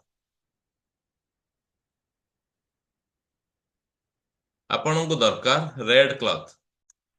ରେଡ୍ କ୍ଲଥ ଦରକାର। ଯେତେ ବି ମେଡିସିନ ବର୍ତ୍ତମାନ ଖାଉଛନ୍ତି, ହେଲ୍ଥ ସମସ୍ୟା ଅନେକଙ୍କ ଲାଇଫରେ ଚାଲିଥାଏ, ବିଭିନ୍ନ ପ୍ରକାର ମେଡିସିନ ଖାଉଥାନ୍ତି। ତ ଏଇ ସମୟରେ ଆମେ କଣ କରିବା? ଏହା ବି ହୋଲିକା ଦହନ ଦିନର ରିଚୁଆଲସ। ଆମକୁ ରେଡ କପଡା ଖଣ୍ଡେ ଦରକାର, ଯୋଉଥିରେ ପ୍ରତ୍ୟେକ ମେଡିସିନ ଯାହା ଯାହା ଖାଉଛନ୍ତି ସବୁଥିରର ଗୋଟିଏ ଡୋଜ ଆପଣଙ୍କର ସେ ପୋଟଳିକି ଆସିବ। ଆଉ କଣ ଆସିବ ନା ଆପଣଙ୍କର ବୁକ୍ ଷ୍ଟୋରରେ ବ୍ରାଉନ କଲରର ପେପର ମିଳେ। ବୁକ୍ ଷ୍ଟଲରେ ବ୍ରାଉନ କଲରର ପେପର ମିଳେ, ଯୋଉ ବ୍ରାଉନ କଲରର ପେପରକୁ ପିଲାମାନେ ବି ମାନେ ବହିର ମଲାଟ କରିକି ମଡାନ୍ତି। ସେଇ ଟାଇପର ବ୍ରାଉନ କଲରର ପେପର ମିଳୁଛି। ବ୍ରାଉନ କଲରର ପେପର ଆଣନ୍ତୁ, ସେଇଟା ହଉଛି ଆପଣଙ୍କର ଆପ୍ଲିକେସନ ବା ପିଟିସନ ବୋଲି ଆପଣ ବୁଝିବେ। ସେ ବ୍ରାଉନ କଲରର ପିଟିସନ ପେପରରେ ଆପଣ ପିଟିସନ ଲେଖନ୍ତୁ ହେଲା। କଣ ପିଟିସନ ଲେଖିବେ ନା ଆଡ୍ରେସ କାହାକୁ ରହିବ ନାହିଁ। ଆପଣ ଭାବୁଛନ୍ତି ଯେ ଆମେ ଅଗ୍ନିଦେବଙ୍କୁ ସମର୍ପିତ ଅଛନ୍ତି। ଆପଣଙ୍କ ଲାଇଫରେ ଯାହା ଯାହା ସ୍ୱାସ୍ଥ୍ୟ ସମସ୍ୟା ଚାଲିଛି ସେ ସ୍ୱାସ୍ଥ୍ୟ ସମସ୍ୟାକୁ ଆପଣ ଲେଖନ୍ତୁ। ତା ଦ୍ଵାରା କଣ ପରିସାନ ଆପଣ ହଉଛନ୍ତି ତାକୁ ଲେଖନ୍ତୁ ନିଜ ଭାଷାରେ। ଏବଂ ଶେଷରେ ଆପଣ ଲେଖନ୍ତୁ ଏ ସମସ୍ତ ସ୍ୱାସ୍ଥ୍ୟ ସମସ୍ୟାକୁ ଆପଣ ଆଜିଠାରୁ ଖତମ କରିଦଉଛନ୍ତି। ଖତମ ୱାର୍ଡକୁ ଲେଖିବେ, ଆଜିଠାରୁ ଖତମ କରିଦଉଛନ୍ତି ହେଲା। ଏତିକି ଲେଖିକି ଆପଣଙ୍କର ନାଁ ଲେଖନ୍ତୁ। ଆପଣଙ୍କର ଏଇ ତିନୋଟି ଜିନିଷ ରେଡ୍ କ୍ଲଥ, ଆପଣଙ୍କର ପ୍ରତି ମେଡିସିନରୁ ଗୋଟେ ଡୋଜ, ଏଇ ପିଟିସନ ପେପର, ୟାକୁ ଗୋଟେ ପୋଟୁଳି ବନେଇଦେଲେ ସେଇ ପୋଟୁଳିକି ହୋଲିକା ଦହନରେ ଆପଣ ତାକୁ ନେଇକି ପକେଇଦେବେ। ଯେତେବେଳେ ପକଉଛନ୍ତି ସେତେବେଳେ ନିଶ୍ଚିତ ଭାବରେ ଆପଣଙ୍କର ଉଚ୍ଚାରଣ ରହିବ ସ୍ୱାହା। ୟାକୁ ଆମେ କରିପାରିବା। ପୁଣି ଆପଣମାନଙ୍କୁ ମୁଁ କହି ରଖେ, ଯୋଉଠି ହୋଲି ଦହନ ନାହିଁ, ହୋଲିକା ଦହନ ନାହିଁ, ନିଜେ ଅଗ୍ନି ପ୍ରସ୍ତୁତ କରନ୍ତୁ, ଅଗ୍ନିଦେବଙ୍କୁ ନିମନ୍ତ୍ରଣ କରନ୍ତୁ। ହୋଲିକା ଦହନ ଆପଣଙ୍କର ଯାହା ଗୋଟେ ଯୋଡେ ରିଚୁଆଲସ କରିବା କଥା କରନ୍ତୁ। ପରବର୍ତ୍ତୀ ସମୟରେ କିଛି ଚୂନ ପାଣି ବା ଗୁଡ ପାଣି ଦେଇକି ଅଗ୍ନିକୁ ଶାନ୍ତି କରିକି ବିଦାୟ କରନ୍ତୁ। ଏବେ ଆମେ ଆସିବା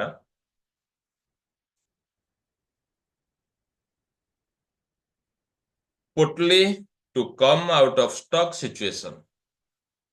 ଆମେ କୌଣସି ଜିନିଷରେ ଷ୍ଟକ୍ ହେଇଯାଇଛନ୍ତି, ଅଟକି ଯାଇଛନ୍ତି, ବେପାର ହଉଥିଲା ବନ୍ଦ ହେଇଯାଇଛନ୍ତି, ଡିଲେ ମ୍ୟାରେଜ ହଉଛି, ମ୍ୟାରେଡ ଲାଇଫରେ ଅନଲାଇଫ ମାନେ ଅନହାପି ଅଛନ୍ତି, ମିସଅଣ୍ଡରଷ୍ଟାଣ୍ଡିଂ ଚାଲିଛି ପରିବାର ଭିତରେ, କପୁଲ ଲାଇଫରେ ହଉ ବା ପରିବାର ଭିତରେ ହଉ, ଯଦି ମିସଅଣ୍ଡରଷ୍ଟାଣ୍ଡିଂ ଚାଲିଛି, ବିଜନେସ ଷ୍ଟକ୍, କୋର୍ଟ କେସ୍ ଚାଲିଛି, ହେଲ୍ଥ ଇସ୍ୟୁ ଅଛି, ଜବ୍ ଇସ୍ୟୁ ଅଛି, ଅନଏମ୍ପ୍ଲୟମେଣ୍ଟ ଇସ୍ୟୁ ଅଛି, ଆଉ ମାନେ ଆପଣଙ୍କର ଘର କିଛି କନଷ୍ଟ୍ରକ୍ସନ କାମ ଷ୍ଟାର୍ଟ କରିଦେଇଥିଲେ ସେ ବି ବନ୍ଦ ହେଇଯାଇଛି। ଏସବୁ କଥା ପାଇଁ ଆମକୁ କଣ ଦରକାର? ୟାକୁ ଆମେ ମାଜିକ ପୋଟଲି ବୋଲି ବି କହିପାରିବା। କଳାର କପଡା କିଛି, କଳା କପଡା କିଛି, ତାପରେ 21ଟି ମାନେ ଆପଣଙ୍କର ଲଙ୍କା, ଶୁଖିଲା ଲଙ୍କା,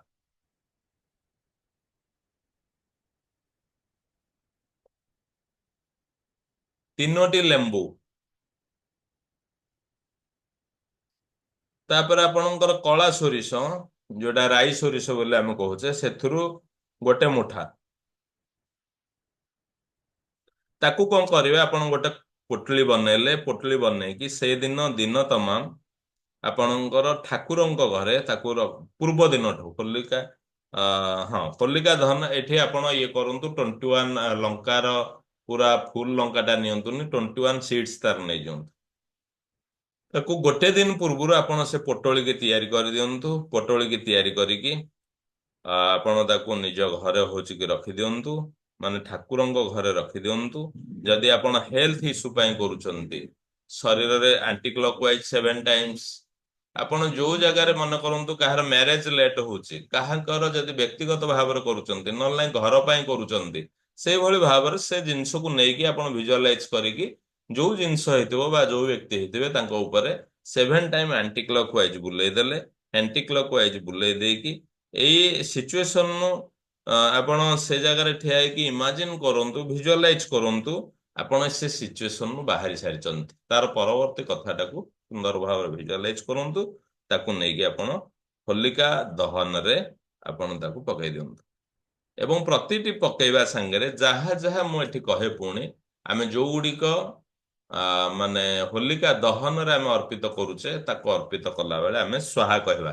କାହିଁକି ନା ଆମେ କଣ କଣ ଅର୍ପଣ କରୁଛନ୍ତି ଆପଣ ମାନେ ବୁଝିପାରୁଛନ୍ତି। ଆମେ ସେ ଅଗ୍ନିରେ କଣ କଣ ଦଉଛନ୍ତି, ସବୁ ନେଗେଟିଭ କଥା ଦଉଛନ୍ତି। ତ ୟା ସାଙ୍ଗରେ ଯୋଉମାନେ ସ୍ୱରକୁ ଜାଣିଛନ୍ତି, ତ ସେ ସମୟରେ ଆପଣ ଯେତେବେଳେ ରିମୁଭ୍ କରୁଛନ୍ତି, ଆପଣଙ୍କ ପାଇଁ ଗୋଟେ ଭଲ ଟିପ୍ସ, ଲେଫ୍ଟ ନୋଷ୍ଟ୍ରିଲକୁ ଆପଣ ବନ୍ଦ କରିଦିଅନ୍ତୁ, ଜୋରେ ପୁରା ରାଇଟ୍ ନୋଷ୍ଟ୍ରିଲ ଆପଣ ତାକୁ ଛାଡି ଦିଅନ୍ତୁ। ମୁଁ ଆପଣଙ୍କୁ ପରବର୍ତ୍ତୀ ସ୍ୱର ବିଜ୍ଞାନ କ୍ଲାସରେ କହିବି କୌଣସି ପ୍ରକାର ସ୍ୱାସ୍ଥ୍ୟ ସମସ୍ୟାକୁ ଆପଣ କେମିତି ଆପଣଙ୍କର ସ୍ୱର ବିଜ୍ଞାନ ସାହାଯ୍ୟରେ ବହୁତ ଦୂରେଇ ଦେବେ। ଏ କଥାକୁ ଆମେ ସେଦିନ କରିପାରିବା।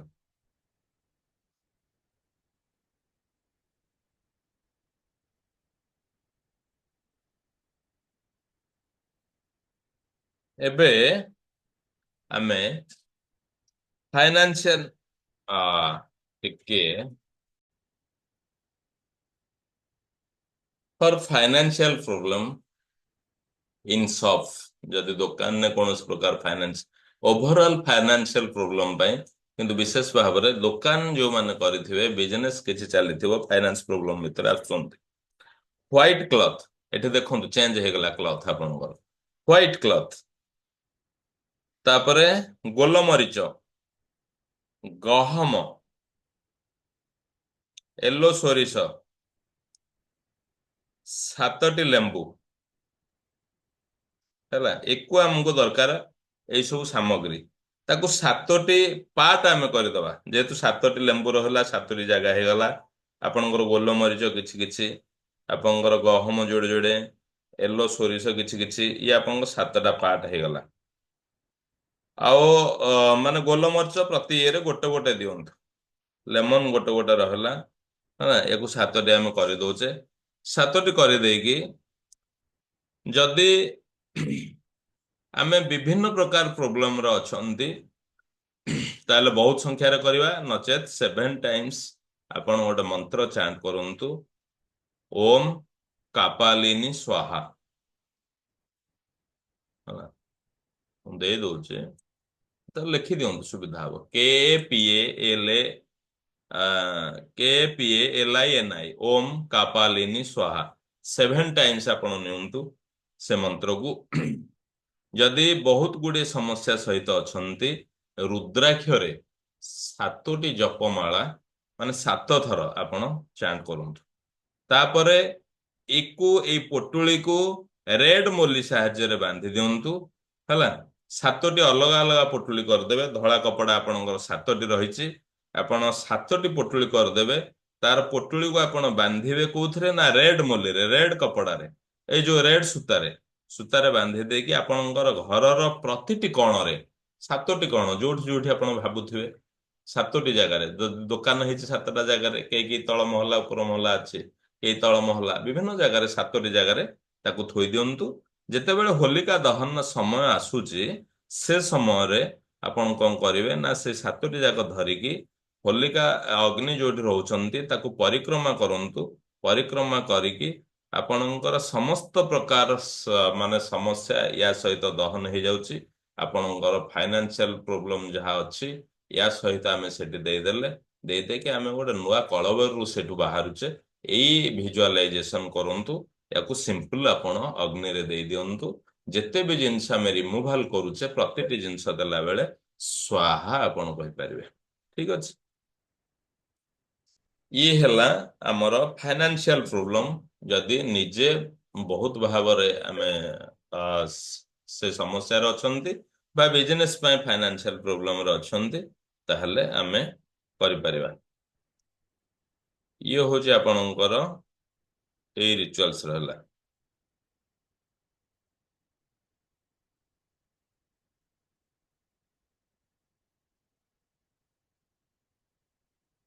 ଏବେ ଆମେ ଆସିବା some remedies for growth in business, Sundar remedy. ଏଥର କେବେ ଆପଣଙ୍କୁ କୁହା ହୁଏନି, ଏଥର ଆପଣ ମାନଙ୍କୁ କୁହାଯାଉଛି ଏ କ୍ଲାସରେ ଅନ୍ତତଃ ଅଛି ହୋଲି ବହୁ ଦିନ, ଆପଣ ମାନେ ନିଜ ନିଜର ଯୋଉମାନେ କ୍ଲାଏଣ୍ଟସ୍ ଅଛନ୍ତି, ଅନେକ ଲୋକ ଆପଣଙ୍କର ସାଙ୍ଗରେ ଅଛନ୍ତି, ତାଙ୍କୁ ଦିଅନ୍ତୁ। କିଛି ପଇସା ଆପଣ ନିଅନ୍ତୁ। ମୋର ଉଦ୍ଦେଶ୍ୟ ନୁହଁ ଯେ କେବଳ ଆପଣ ପଇସା ରୋଜଗାର କରନ୍ତୁ, ଏ କଥା ନୁହଁ। ଆପଣଙ୍କର ଗୋଟେ ପରିଚୟ ତିଆରି ହଉ ଯେ ଇଏ ଜଣେ ରିମେଡି ଏକ୍ସପର୍ଟ, ଇଏ ଜଣେ ରିମେଡି ଦଉଛନ୍ତି। ଏଇ ପରିଚୟ ତିଆରି ହଉ, କାହିଁକିନା ଆମେ ବହୁତ ଜିନିଷ ଆମ ପାଖରେ ଅଛି ସୃଷ୍ଟିର ମଙ୍ଗଳ ପାଇଁ ଦିଅନ୍ତୁ। ତ କଣ କରିବା ନା donate 1.25 kg of rice to needy people. ସମାନ ମାନେ 1 kg 25 ମାନେ କେଜି 250 ଚାଉଳ, ଭଲ ଚାଉଳ ଦେବେ। ନିଡି ପିପୁଲ କାହାକୁ ଦେବେ? ଯଦି 5 ଜଣଙ୍କୁ ଦଉଛନ୍ତି, ଆପଣ କେଜି 250 ଗୁଣନ 5, କେଜି 250କୁ ଆପଣ ବାଣ୍ଟିବେନି। ଯେତେ ଜଣଙ୍କୁ ଦେବେ, ଜଣଙ୍କୁ ବରଂ ଦିଅନ୍ତୁ 1 କେଜି, ତା ସାଙ୍ଗରେ 250। ଡେଲି ଆପଣ ଗୋଟିଏ ଦୀପ ତୁଳସୀ ମୂଳରେ କିଛି ରଙ୍ଗ, କିଛି କେଶର ସହିତ ଦିଅନ୍ତୁ। ମାଟିର ଦୀପ ଦେବେ।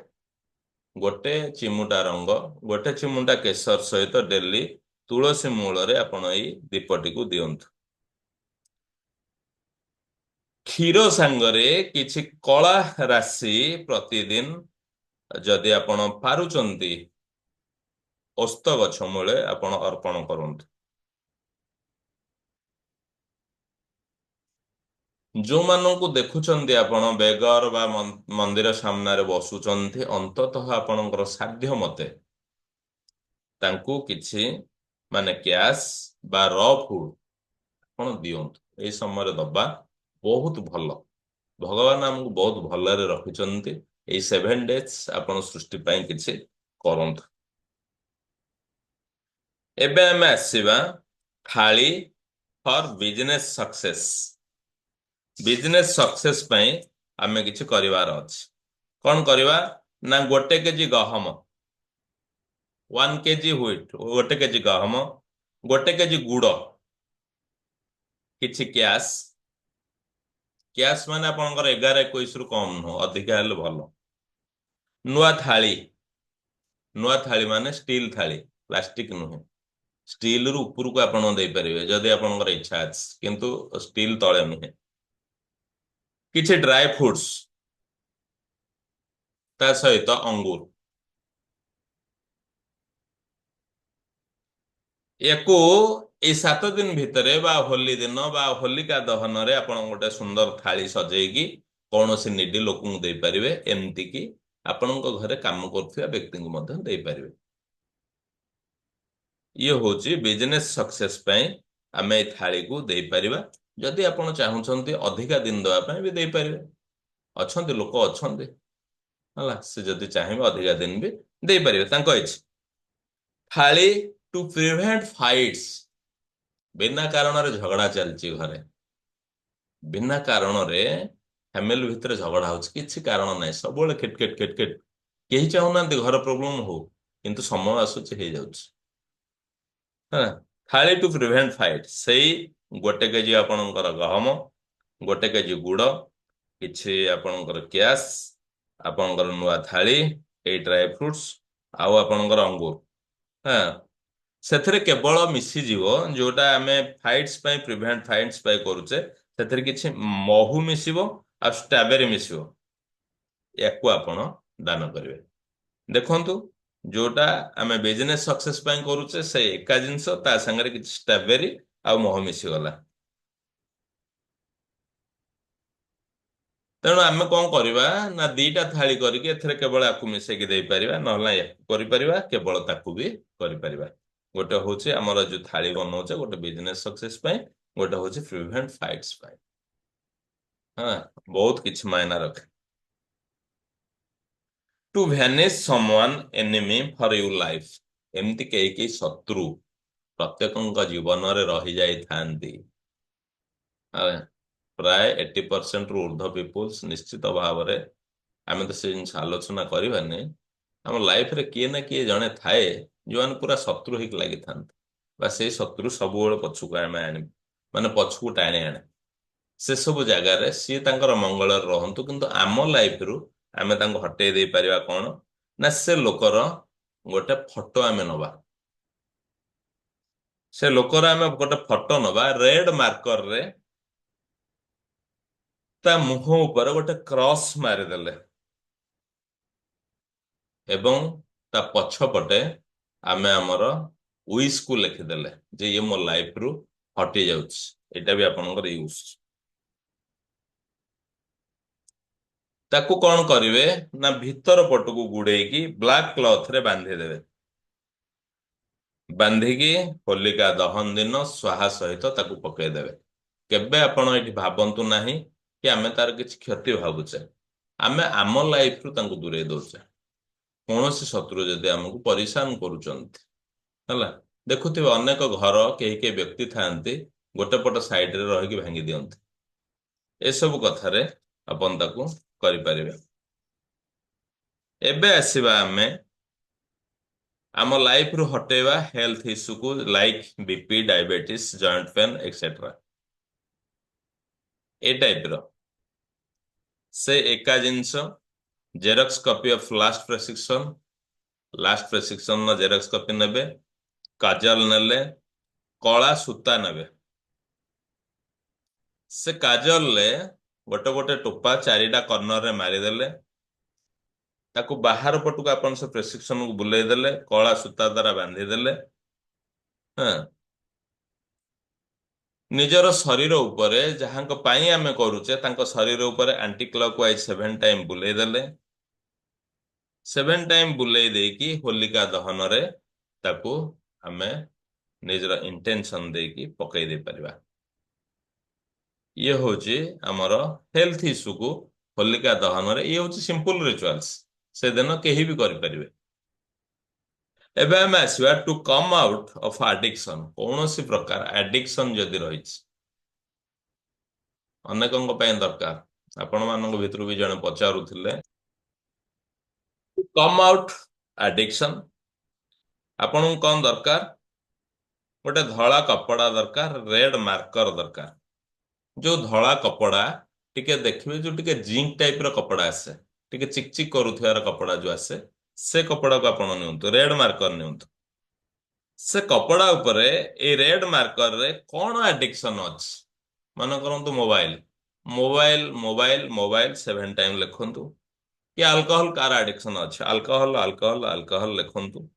ହୁଁ, ୟାକୁ ଲେଖି ସାରିବା ପରେ ସେ କ୍ଲଥ କୁ ଆପଣ କଣ କରନ୍ତୁ, ଫୋଲ୍ଡିଂ କରିଦିଅନ୍ତୁ ଭିତରୁ।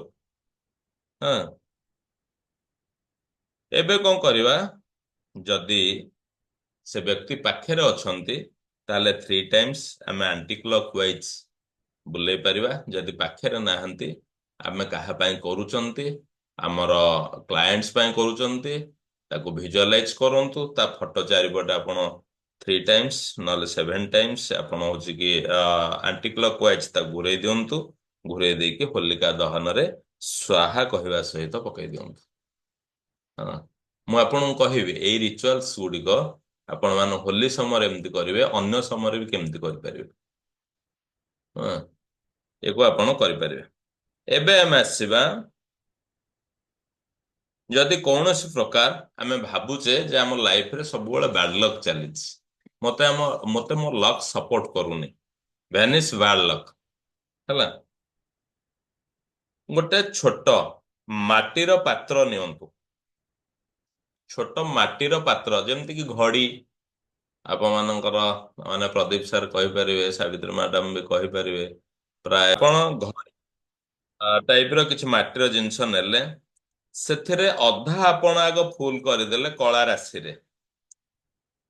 ତାପରେ ଆପଣ ଗୋଟେ ପିଟିସନ ଲେଖିବେ ବା ଆପ୍ଲିକେସନ ଲେଖିବେ। ସେଇ କିଛି ସମୟ ପୂର୍ବରୁ ଆମେ ଯୋଉ ଆଲୋଚନା କରୁଥିଲେ, ଯୋଉଟା କି ଆପଣଙ୍କର ଇଏ ପେପର, କୋଉ ପେପର, ବ୍ରାଉନ କଲର ଯୋଉ ପେପର ଆସୁଛି, ସେ ପେପରରେ ଆମେ ତାକୁ ହଉଛି କି ନେଇଗଲେ, ପିଟିସନ ଲେଖିଲେ ଆମର କଣ ବ୍ୟାଡ ଲକ୍ ଚାଲିଛି ବା ଆମ ଲାଇଫରେ କଣ ଖରାପ ଜିନିଷ ଚାଲିଛି, ହଁ, ୟାକୁ ଲେଖିକି ୟାକୁ ସ୍ୱାହା କରିବା ପାଇଁ ଆମେ ୟୁନିଭର୍ସକୁ ପ୍ରେୟାର କରୁଛେ। ଅର୍ଥାତ୍ ମୋ ଲାଇଫରେ ଏଇ ଯୋଉ ଦୁଃଖ କଷ୍ଟ ଚାଲିଛି, ଆଜି ଆପଣ ତାକୁ ଖତମ କରିଦଉଛନ୍ତି, ଏଇ ୱାର୍ଡ ଲେଖିବେ। ହେଲା, କରିସାରିଲା ପରେ ତାକୁ କଣ କରିବେ, ନା ସେଟାକୁ ଫୋଲ୍ଡ କରିଦେଲେ ସେ ରାଶି ଉପରେ ଥୋଇଦେଲେ, ରାଶି ଉପରେ ଥୋଇକି ପୁଣି ଆଉ କିଛି ରାଶି ତାକୁ କଭର କରିଦେବେ, ସେଟା ମଝିରେ ରହିଲା। ତା ଉପରେ ଆପଣ ଫୋଲିକ ପେପର ଯୋଉ ରହୁଛି ଫୋଲିକ ପେପରରେ ତାକୁ ଆପଣ ବାନ୍ଧି ଦେଇପାରିବେ। ନାଇଁ ତ ଅଟା ଚକଟିକି ଅଟା ଚକଟା ଅଟାରେ ତା ମୁହଁଟାକୁ ବନ୍ଦ କରିଦେବେ। ବନ୍ଦ କରିକି ଯାହା ପାଇଁ ଏଇ ରିଚୁଆଲ୍ସ କରୁଛନ୍ତି ତାଙ୍କ ଶରୀରର ଚାରିପାଖରେ ଆଣ୍ଟି କ୍ଲକ୍ ୱାଇଜ 7 ଟାଇମ ବୁଲେଇ ଦେବେ। 7 ଟାଇମ ବୁଲେଇକି ଏଇ ହୋଲିକା ଦହନରେ ସ୍ୱାହା କହିବା ସହିତ ୟାକୁ ସମର୍ପଣ କରିଦେବେ ବା ଦେଇଦେବେ। ଇଏ ହେଲା ଆପଣଙ୍କର ବ୍ୟାଡ ଲକ୍ ପାଇଁ ଏକ ସୁନ୍ଦର ରେମେଡି। ଏବେ ଆମେ ଯିବା to win court case. To win court case. To win court କେସରେ ଆପଣଙ୍କୁ ଦରକାର 10ଟି ଗୋମତୀ ଚକ୍ର। 10 case number and details on the bay leaf. Red marker ନିଅନ୍ତୁ। ଭଲ ତେଜପତ୍ର ନିଅନ୍ତୁ, ସୁସ୍ଥ ସବଳ ତେଜପତ୍ର, ଦେଖିବା ପାଇଁ ଯେମିତି ଆପଣଙ୍କୁ ଭଲ ଲାଗୁଥିବ। ସେ ତେଜପତ୍ର ଉପରେ ଆପଣ କେସ୍ ର ନମ୍ବରକୁ ଲେଖି ଦିଅନ୍ତୁ। ମନେ କରନ୍ତୁ ଆପଣଙ୍କର ଗ୍ରେଡ ପେ ପାଇଁ ଚାଲିଛି। କେସ୍ ନମ୍ବର ହଉଛି 50/2021 ଗ୍ରେଡ ପେ। ଏଇଭଳିଆ ସିମ୍ପୁଲରେ ଆପଣ ଲେଖି ଦିଅନ୍ତୁ ହେଲା। ଲେଖି ସାରିକି ଏଇ ଯୋଉ ରେଡ କପଡା ଆ, ହଁ ରେଡ କପଡା କିଛି ନିଅନ୍ତୁ। ସେ ରେଡ କପଡା ଭିତରେ ଆପଣ ଏଇ 10ଟି ଯାକ ଗୋମତୀ ଚକ୍ର ଏଇ ତେଜପତ୍ରକୁ ରଖିଦିଅନ୍ତୁ। ରଖିଦେଇକି ଆଣ୍ଟି କ୍ଲକ୍ ୱାଇଜ କେସ୍ ଯାହାର ଚାଲିଛି ତାକୁ ଆଣ୍ଟି କ୍ଲକ୍ ୱାଇଜ 7 ଟାଇମ୍ସ ବୁଲେଇ ଦିଅନ୍ତୁ। ହୋଲିକା ଦହନରେ କହିଦିଅନ୍ତୁ ସ୍ୱାହା କହିକି ଆପଣଙ୍କର ଇଣ୍ଟେନସନ ରହୁଛି ଯେ ଏ କେସ୍ ଏଠି ଖତମ ହେଲା, ମୋ ସପକ୍ଷରେ ଆସୁଛି। ଆପଣ ଅଗ୍ନିଦେବଙ୍କୁ ସ୍ମରଣ କରିକି ତାକୁ ସେଇଠି ଦେଇ ଦିଅନ୍ତୁ। ଇଏ ହଉଛି କେସ୍ ମାନେ କୋର୍ଟ କେସରେ ୱିନ୍ ପାଇଁ। ପରବର୍ତ୍ତୀ ସମୟରେ ଆମେ ଆଲୋଚନା କରିବା ବର୍ତ୍ତମାନ ଫର ସକ୍ସେସ୍। କୌଣସି କାର୍ଯ୍ୟରେ ବି ସଫଳତା ପାଇଁ ଆମେ କରୁଛେ, ଆମକୁ କଣ ଦରକାର ନା ଆପଣଙ୍କୁ ଦୁଇଟି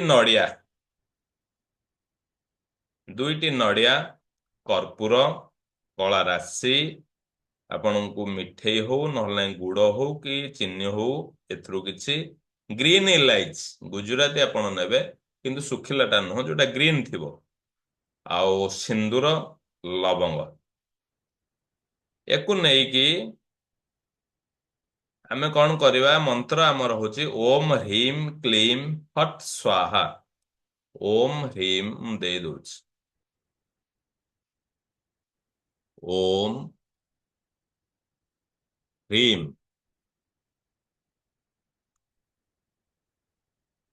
କ୍ଲିମ୍, କ୍ରିମ୍ ନୁ କ୍ଲିମ୍,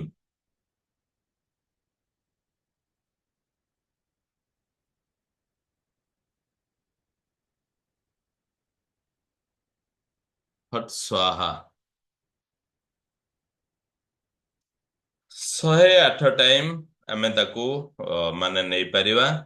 ଯୋଉଠି ମୁଁ କୁହେ କି ସବୁବେଳେ ଯୋଉଠି ଗଣିବା ଉପରେ ଆପଣ ଯଦି ମାନେ ସିଦ୍ଧହସ୍ତ ଅଛନ୍ତି 108 ଟାଇମ ଆପଣ ଚାଣ୍ଟ କରିପାରିବେ ଗଣିକି, ତାହେଲେ କଣ କରନ୍ତୁ, ନହେଲେ ଶ୍ରଦ୍ଧାର ସହିତ ଯେତିକି ସମୟ କରିବା କଥା କରନ୍ତୁ।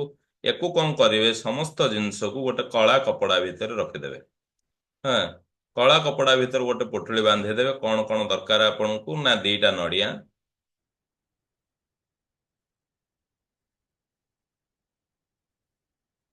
2ଟା ନଡ଼ିଆ, କର୍ପୂର, କଳା ରାଶି, ଆପଣଙ୍କର ମିଠେଇ ହଉ କି ଗୁଡ ହଉ କି ମାନେ ଚିନି ହଉ କିଛି, ଗ୍ରୀନ ଇଲାଇଚି, ସିନ୍ଦୁର, ଲବଙ୍ଗ।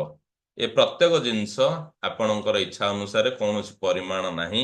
ୟାକୁ ନେଇକି ଆମେ ଗୋଟେ କଳା କପଡା ଭିତରେ ବାନ୍ଧି ଦେଇ ପାରିବା। କଳା କପଡା ଭିତରେ ବାନ୍ଧିବା ସହିତ ଆମର ମନ୍ତ୍ର ରହିବ ଓମ୍ ହ୍ରିମ୍ କ୍ଲିମ୍ ଫଟ୍ ସ୍ୱାହା। ଯଦି ଆପଣ ଜାଣିଛନ୍ତି 108 ଟାଇମ ଆପଣଙ୍କର ଚାଣ୍ଟ କରନ୍ତୁ, ନାଇଁ ତ ଆପଣ ଶ୍ରଦ୍ଧାର ସହିତ ଯେତିକି ସମୟ କରିବା କଥା କରନ୍ତୁ। ଆମେ ଯୋଉଠି ହୋଲିକା ଦହନ ହଉଛି ତାର ଚାରି ପାଖରେ ଆମେ 7 ଟାଇମ୍ସ ଆମେ ପରିକ୍ରମା କରିକି ୟାକୁ ସେଇଠି ଦେଇ ଦେଇ ପାରିବା, ମାନେ ପକେଇ ଦେଇ ପାରିବା ସ୍ୱାହା କହିକି। ହଁ, ଏବେ ଆମେ ଆସିବା ଫର ଇଭିଲ୍ ଆଇ। ଇଭିଲ୍ ଆଇ ପାଇଁ ଆମକୁ ଆଇଟମ ଦରକାର ବ୍ଲାକ୍ କ୍ଲଥ। ଦେଖନ୍ତୁ ସକାଳ କ୍ଲାସରେ ଆମେ ବିଭିନ୍ନ ସମୟରେ କ୍ରିମର ରିଚୁଆଲ୍ସ କରୁଛେ ସେଇ ନଜର ଦୋଷ ହଟାଇବା ପାଇଁ ବା ଇଭିଲ୍ ଆଇ ହଟାଇବା ପାଇଁ। ଇଭିଲ୍ ଆଇ ହଟାଇବା ପାଇଁ ଆମର ବ୍ଲାକ୍ କପଡା ବହୁତ ସମୟରେ ଦରକାର ହଉଛି। ଆମେ ବ୍ଲାକ୍ କ୍ଲଥ ନେଲେ, ଆଉ ସୋରିଷ, କଳା ସୋରିଷ ନେଲେ ଗୋଟେ ମୁଠା, ହେଲା, କଳା ରାଶି ନେଲେ, 7ଟା ଲବଙ୍ଗ ନେଲେ, 3ଟା ଗୁଆ ନେଲେ। ଏଠି ଟିକେ କରେକ୍ସନ କରିଦିଅନ୍ତୁ, ସୋରିଷଟା ଆପଣଙ୍କର ୟେଲୋ ସୋରିଷ 50 ଗ୍ରାମ, ହେଲା। ଆଉ କିଛି ମାଟି, ତାକୁ ଆମେ ପୋଟଲି ବନେଇଲେ, ମାନେ ଯୋଉ ଜାଗାରେ ଆମେ ଭିଲାଇ ଅଛି ବୋଲି ଭାବୁଛେ ସେଇ ପ୍ରେମିସେସ୍ ଭିତରୁ କିଛି ମାଟି ନବା। ଆମେ ଗୋଟେ ପୋଟଳି ବନେଇଲେ ତାକୁ ଅ ସେ ଯୋଉ ପୋଟଳି କି ଆପଣଙ୍କ ଘରେ ଯେତେ ଲୋକ ଅଛନ୍ତି, ଯୋଉମାନେ ଉପସ୍ଥିତି ଅଛନ୍ତି, ତାଙ୍କର ଅ ମାନେ ଚାରି ପାଖରେ 7 ଟାଇମ୍ସ ଆମେ ତାକୁ ଆଣ୍ଟି କ୍ଲକ୍ ୱାଇଜ ବୁଲେଇ ଦେଲେ। ଯିଏ ନାହାନ୍ତି ତାଙ୍କ ଫଟୋକୁ ଭିଜୁଆଲାଇଜ କରନ୍ତୁ, ତାଙ୍କ ଶରୀର ପାଖେ 7 ଥର ଆପଣ ହଉଛି କି ବୁଲେଇ ଦିଅନ୍ତୁ ଆଣ୍ଟି କ୍ଲକ୍ ୱାଇଜ। ତାପରେ ବାହାରକୁ ଯାଆନ୍ତୁ, ଆପଣଙ୍କର ଘର ହଉ, ବ୍ୟବସାୟ ଜାଗା ହଉ, ଯୋଉ ଜାଗା ଅଛି ସେ ଜାଗାର ଚାରି ପାଖେ 7 ଟାଇମ୍ସ ଆପଣ ଆଣ୍ଟି କ୍ଲକ୍ ୱାଇଜ ବୁଲେଇ ଦିଅନ୍ତୁ। ବୁଲେଇକି ତାକୁ ହୋଲିକା ଦହନରେ ଆପଣ ତାକୁ ଦେଇ ଦିଅନ୍ତୁ। ପ୍ରତ୍ୟେକ ଜିନିଷରେ ଆପଣଙ୍କର ରହିବ ସ୍ୱାହା ସ୍ୱାହା ସ୍ୱାହା। ଏବେ ଆମେ କନଫ୍ଲିକ୍ଟ ରିମୁଭ୍ ପାଇଁ କରିଥିଲେ ପୁଣି ଆଉ ଗୋଟେ ରିଚୁଆଲ୍ସ। ଗୋଟେ ଆମକୁ ଦରକାର ଗଙ୍ଗାଜଳ, ଯେତେ ଶ୍ରଦ୍ଧା ଅନୁସାରେ ନେବେ। ଗୋଟେ ଲୋଟା କଥା ଆସିଛି, ଯଦି ଲୋଟାଟେ ନେଇ ପାରୁଛନ୍ତି, ଗୋଟେ ଢାଳରେ ନେଇ ପାରୁଛନ୍ତି ଭଲ, ନଚେତ ଆପଣ ଶ୍ରଦ୍ଧା ଅନୁସାରେ କିଛି ନିଅନ୍ତୁ, ତା ସାଙ୍ଗରେ ପାଣି ମିଶାନ୍ତୁ। ସେଥିରେ 11ଟି ଲାଲ ଯୋଉ ଲଙ୍କାର ମଞ୍ଜି, 11ଟି, ୟାକୁ ନେଇକି ଆମେ ଗଙ୍ଗା ଜଳ ଏବଂ 11ଟି ଲଙ୍କା ମରିଚର ସେ ଯୋଉ ମଞ୍ଜି ନେଇକି ଆମେ ସମସ୍ତ ପ୍ରକାର କନଫ୍ଲିକ୍ଟ ଆମ ଘରୁ, ଆମ ଲାଇଫରୁ ଦୂରେଇ ଦବା ପାଇଁ ଆମେ ସେଇ ଯୋଉ ଅର୍ଘ୍ୟ ଦେଇଦବା କୋଉଠି ନା ହୋଲିକା ଦହନ ପାଖରେ। ହୋଲିକା ଦହନ ପାଖରେ ଦେଇପାରିବା, ଯେ ଏଇଟାକୁ ବି ଅନ୍ୟ ସମୟରେ ଆମେ କରିପାରିବା। ଯଦି ହୋଲିକା ଦହନ ନାହିଁ, ସେ ଅର୍ଘ୍ୟ ଆମେ କୌଣସି ଜାଗାରେ ଭଲ ମନରେ ବି ଆମେ ଦେଇପାରିବା।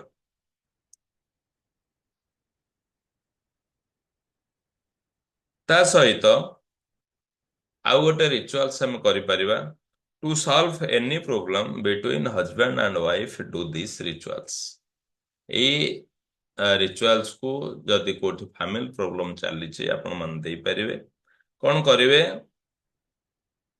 7ଟି ଗୋମତୀ ଚକ୍ର ନେବେ, ହେଲା। 7ଟି ଗୋମତୀ ଚକ୍ର ନେଇକି ଗୋଟିଏ ଥର ପରିକ୍ରମା କରିବେ, ଗୋଟିଏ ଗୋମତୀ ଚକ୍ର ହୋଲିକାକୁ ଦେବେ।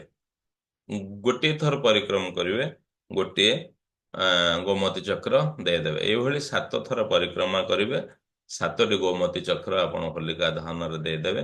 ଦେଇଦେବା ସହିତ ଆପଣଙ୍କର ପ୍ରେୟାର କରିବେ, ଭିଜୁଆଲାଇଜ କରିବେ ଆପଣଙ୍କ ଲାଇଫ ଠିକରେ ଚାଲିଛି। ଏବେ ଆମେ ଆଉ ଗୋଟେ ରିଚୁଆଲ୍ସ ଜାଣିବାକୁ ଚାହୁଁଛେ, ଯୋଉଟା କି ମନି ବ୍ୟାକ୍। ମନି ବ୍ୟାକ୍ ମାନେ କଣ? କୌଣସି ଜାଗାରେ ଆମର ପଇସା ଅଟକି ଯାଇଛି, କୌଣସି ଜାଗାରେ ଆମର ପଇସା ଅଟକି ଯାଇଛି, ସେ ପଇସା ଆମ ପାଖକୁ ଆସିବା ଦରକାର। ସେଭଳି ଭାବରେ କେହି ଆପଣଙ୍କଠୁ ପଇସା ନେଇଛି, ପଇସା ଦଉନାହାନ୍ତି, ତ ଆପଣ ଗୋଟେ ଡାଳିମ୍ବର କାଠି ନିଅନ୍ତୁ। ଡାଳିମ୍ବ କାଠି ଆପଣ ଗଛରୁ ନେଇପାରିବେ, ଗଛର ପରମିଶନ ନେଇକି ନେଇପାରିବେ, ନାଇଁ ତ ଆପଣଙ୍କର ଦୋକାନରେ ବି ବିକ୍ରି ହଉଛି ଆଜିକାଲି ଡାଳିମ୍ବ କାଠି। ହଁ, ନେଇକି ଆପଣଙ୍କର କୋଉ ସଂସ୍ଥାରେ ବା କୋଉ ଲୋକ ପାଖରେ ପଇସା ଅଟକିଛି ତା ଉପରେ ତା ନାଁ ରେଡରେ ଲେଖି ଦିଅନ୍ତୁ। ରେଡରେ ଲେଖିକି ନିଜର ଇଣ୍ଟେନସନକୁ କ୍ଲିୟର କରନ୍ତୁ। ନିଜର ଆଫର୍ମେସନକୁ ଦିଅନ୍ତୁ ଆପଣ ସେଟା ପାଉଛନ୍ତି ବୋଲି। ହୋଲିକାକୁ ଯେତେବେଳେ ଆମେ ଅ କୁ ଅର୍ପଣ କରୁଛନ୍ତି, ସେତେବେଳେ ସିମ୍ପୁଲ ଆପଣ ନିଜର ଇଣ୍ଟେନସନ ସହିତ ହୋଲିକାକୁ ଅର୍ପଣ କରିଦିଅନ୍ତୁ, ଅର୍ଥାତ ହୋଲିକା ଅଗ୍ନିରେ ଏକୁ ତାକୁ ଦେଇ ଦିଅନ୍ତୁ। ଦେଇ ସାରିକି ଆପଣ ଯେତେବେଳେ ହୋଲିକା ଅଗ୍ନି ଠାରୁ ସେଠି ଯେତେ ସମୟ ରହୁଛନ୍ତି ରହିବେ, ସେଠୁ ଯେତେବେଳେ ଆସିବେ ଆଉ ପଛକୁ ଚାହିଁବେନି, ଆଗକୁ ଆସିବେ। ଇଏ ଥିଲା ସିମ୍ପୁଲ ଭାବରେ ଆମର ହୋଲିକୁ ନେଇକି ଅନେକ ରିମେଡି, ଯୋଉ ସମୟରେ ଆମେ ହୋଲି ସମୟରେ ଏଇ ମହାନ ଉପାୟ ସବୁକୁ କରିପାରିବା। ଏବେ ଆମେ କିଛି ଆଲୋଚନା କରିବା, ତାପରେ ଆଜିର କ୍ଲାସକୁ ଏଠି ବିରାମ ଦବା। ଏବେ ଆମେ ଦିନେ କରୁଥିଲେ ଗୋଟେ ରିଚୁଆଲ୍ସ, ଯୋଉଟା କି ଶିବରାତ୍ରି ଦିନ। ସେଭଳି ଭାବରେ ଆଉ ଗୋଟେ ରିଚୁଆଲ୍ସ ଆମେ କରିପାରିବା ଯୋଉଟା କି ଆପଣଙ୍କର ଲୋନ ରିମୁଭାଲ ପାଇଁ, ଯୋଉମାନେ ବହୁତ ଲୋନକୁ ନେଇକି ପରିଶାନରେ ରହିଛନ୍ତି, ଟିକେ ଯୋଉମାନେ ସ୍ୱରକୁ ଆପ୍ଲାଏ କରିପାରିବେ ବହୁତ ବଢିଆ କଥା। ଯୋଉମାନେ ସ୍ୱର ବିଷୟରେ ଜାଣିନାହାନ୍ତି ଆପଣମାନେ ସେଇଭଳି କରନ୍ତୁ ଯେମିତି ଆପଣ ଅନେକ ସମୟରେ କରୁଛନ୍ତି। କଳା ବିରିରେ ଆପଣ ଗୋଟେ ସ୍ୱସ୍ତିକ ତିଆରି କରିବେ, କଳା ବିରିରେ। ତା ମଝିରେ ଏଇ ଦୀପଟିକୁ ପୂର୍ବରୁ ଆପଣ ପ୍ରସ୍ତୁତ କରିଥିବେ ଦେଶୀ ଘିଅ, ଗାଈର ଘିଅ ସହିତ। ଯଦି ଦେଶୀ ଗାଈର ଘିଅ ମିଳୁନି ଆପଣଙ୍କୁ, ଆପଣ ଅନ୍ୟ କିଛି ଘିଅ ବ୍ୟବହାର କରିବା ନ କରିକି ତେଲ ନିଅନ୍ତୁ, ହେଲା, କୋଉ ବି ତେଲ ନିଅନ୍ତୁ। ଇନହେଲ କରିକି ମାନେ ସଗୁଣର ସହିତ ଆପଣଙ୍କର ଇଣ୍ଟେନସନ ରହୁଛି ଆପଣ ପୁରା ସମୃଦ୍ଧିର ସହିତ ରହିଛନ୍ତି, ୟାକୁ କରିକି ଆପଣ ସେଇ ଦୀପଟିକୁ ଲଗେଇ ଦିଅନ୍ତୁ। ଏଇଟା ହୋଲିକା ଦହନ ଦିନ ଆପଣ କଲେ ବହୁତ ପ୍ରଭାବୀ। ୟାକୁ ମନେ ରଖନ୍ତୁ, ଅନ୍ୟ ସମୟରେ ବି ଆପଣ କରିପାରିବେ। ଆଉ ତା ସମୟରେ ଆପଣଙ୍କର ଯଦି ସୁଇଚ୍ ୱାର୍ଡ ନେବେ ଆରିଣ୍ୟ, ଆରିଣ୍ୟତା, ଆରିଣୀକରଣ, ଯଦି ଆପଣ ନଉଛନ୍ତି ସୁଇଚ୍ ୱାର୍ଡ ତାହେଲେ ବହୁତ ଭଲ। ୟାକୁ ଆପଣ ହୋଲି ଦିନ କରିପାରିବେ। ପରବର୍ତ୍ତୀ ସମୟରେ ଆପଣ ମାନେ ପ୍ରତି ମଙ୍ଗଳବାର ଯଦି ଚାହୁଁଛନ୍ତି ୟାକୁ କରିପାରିବେ।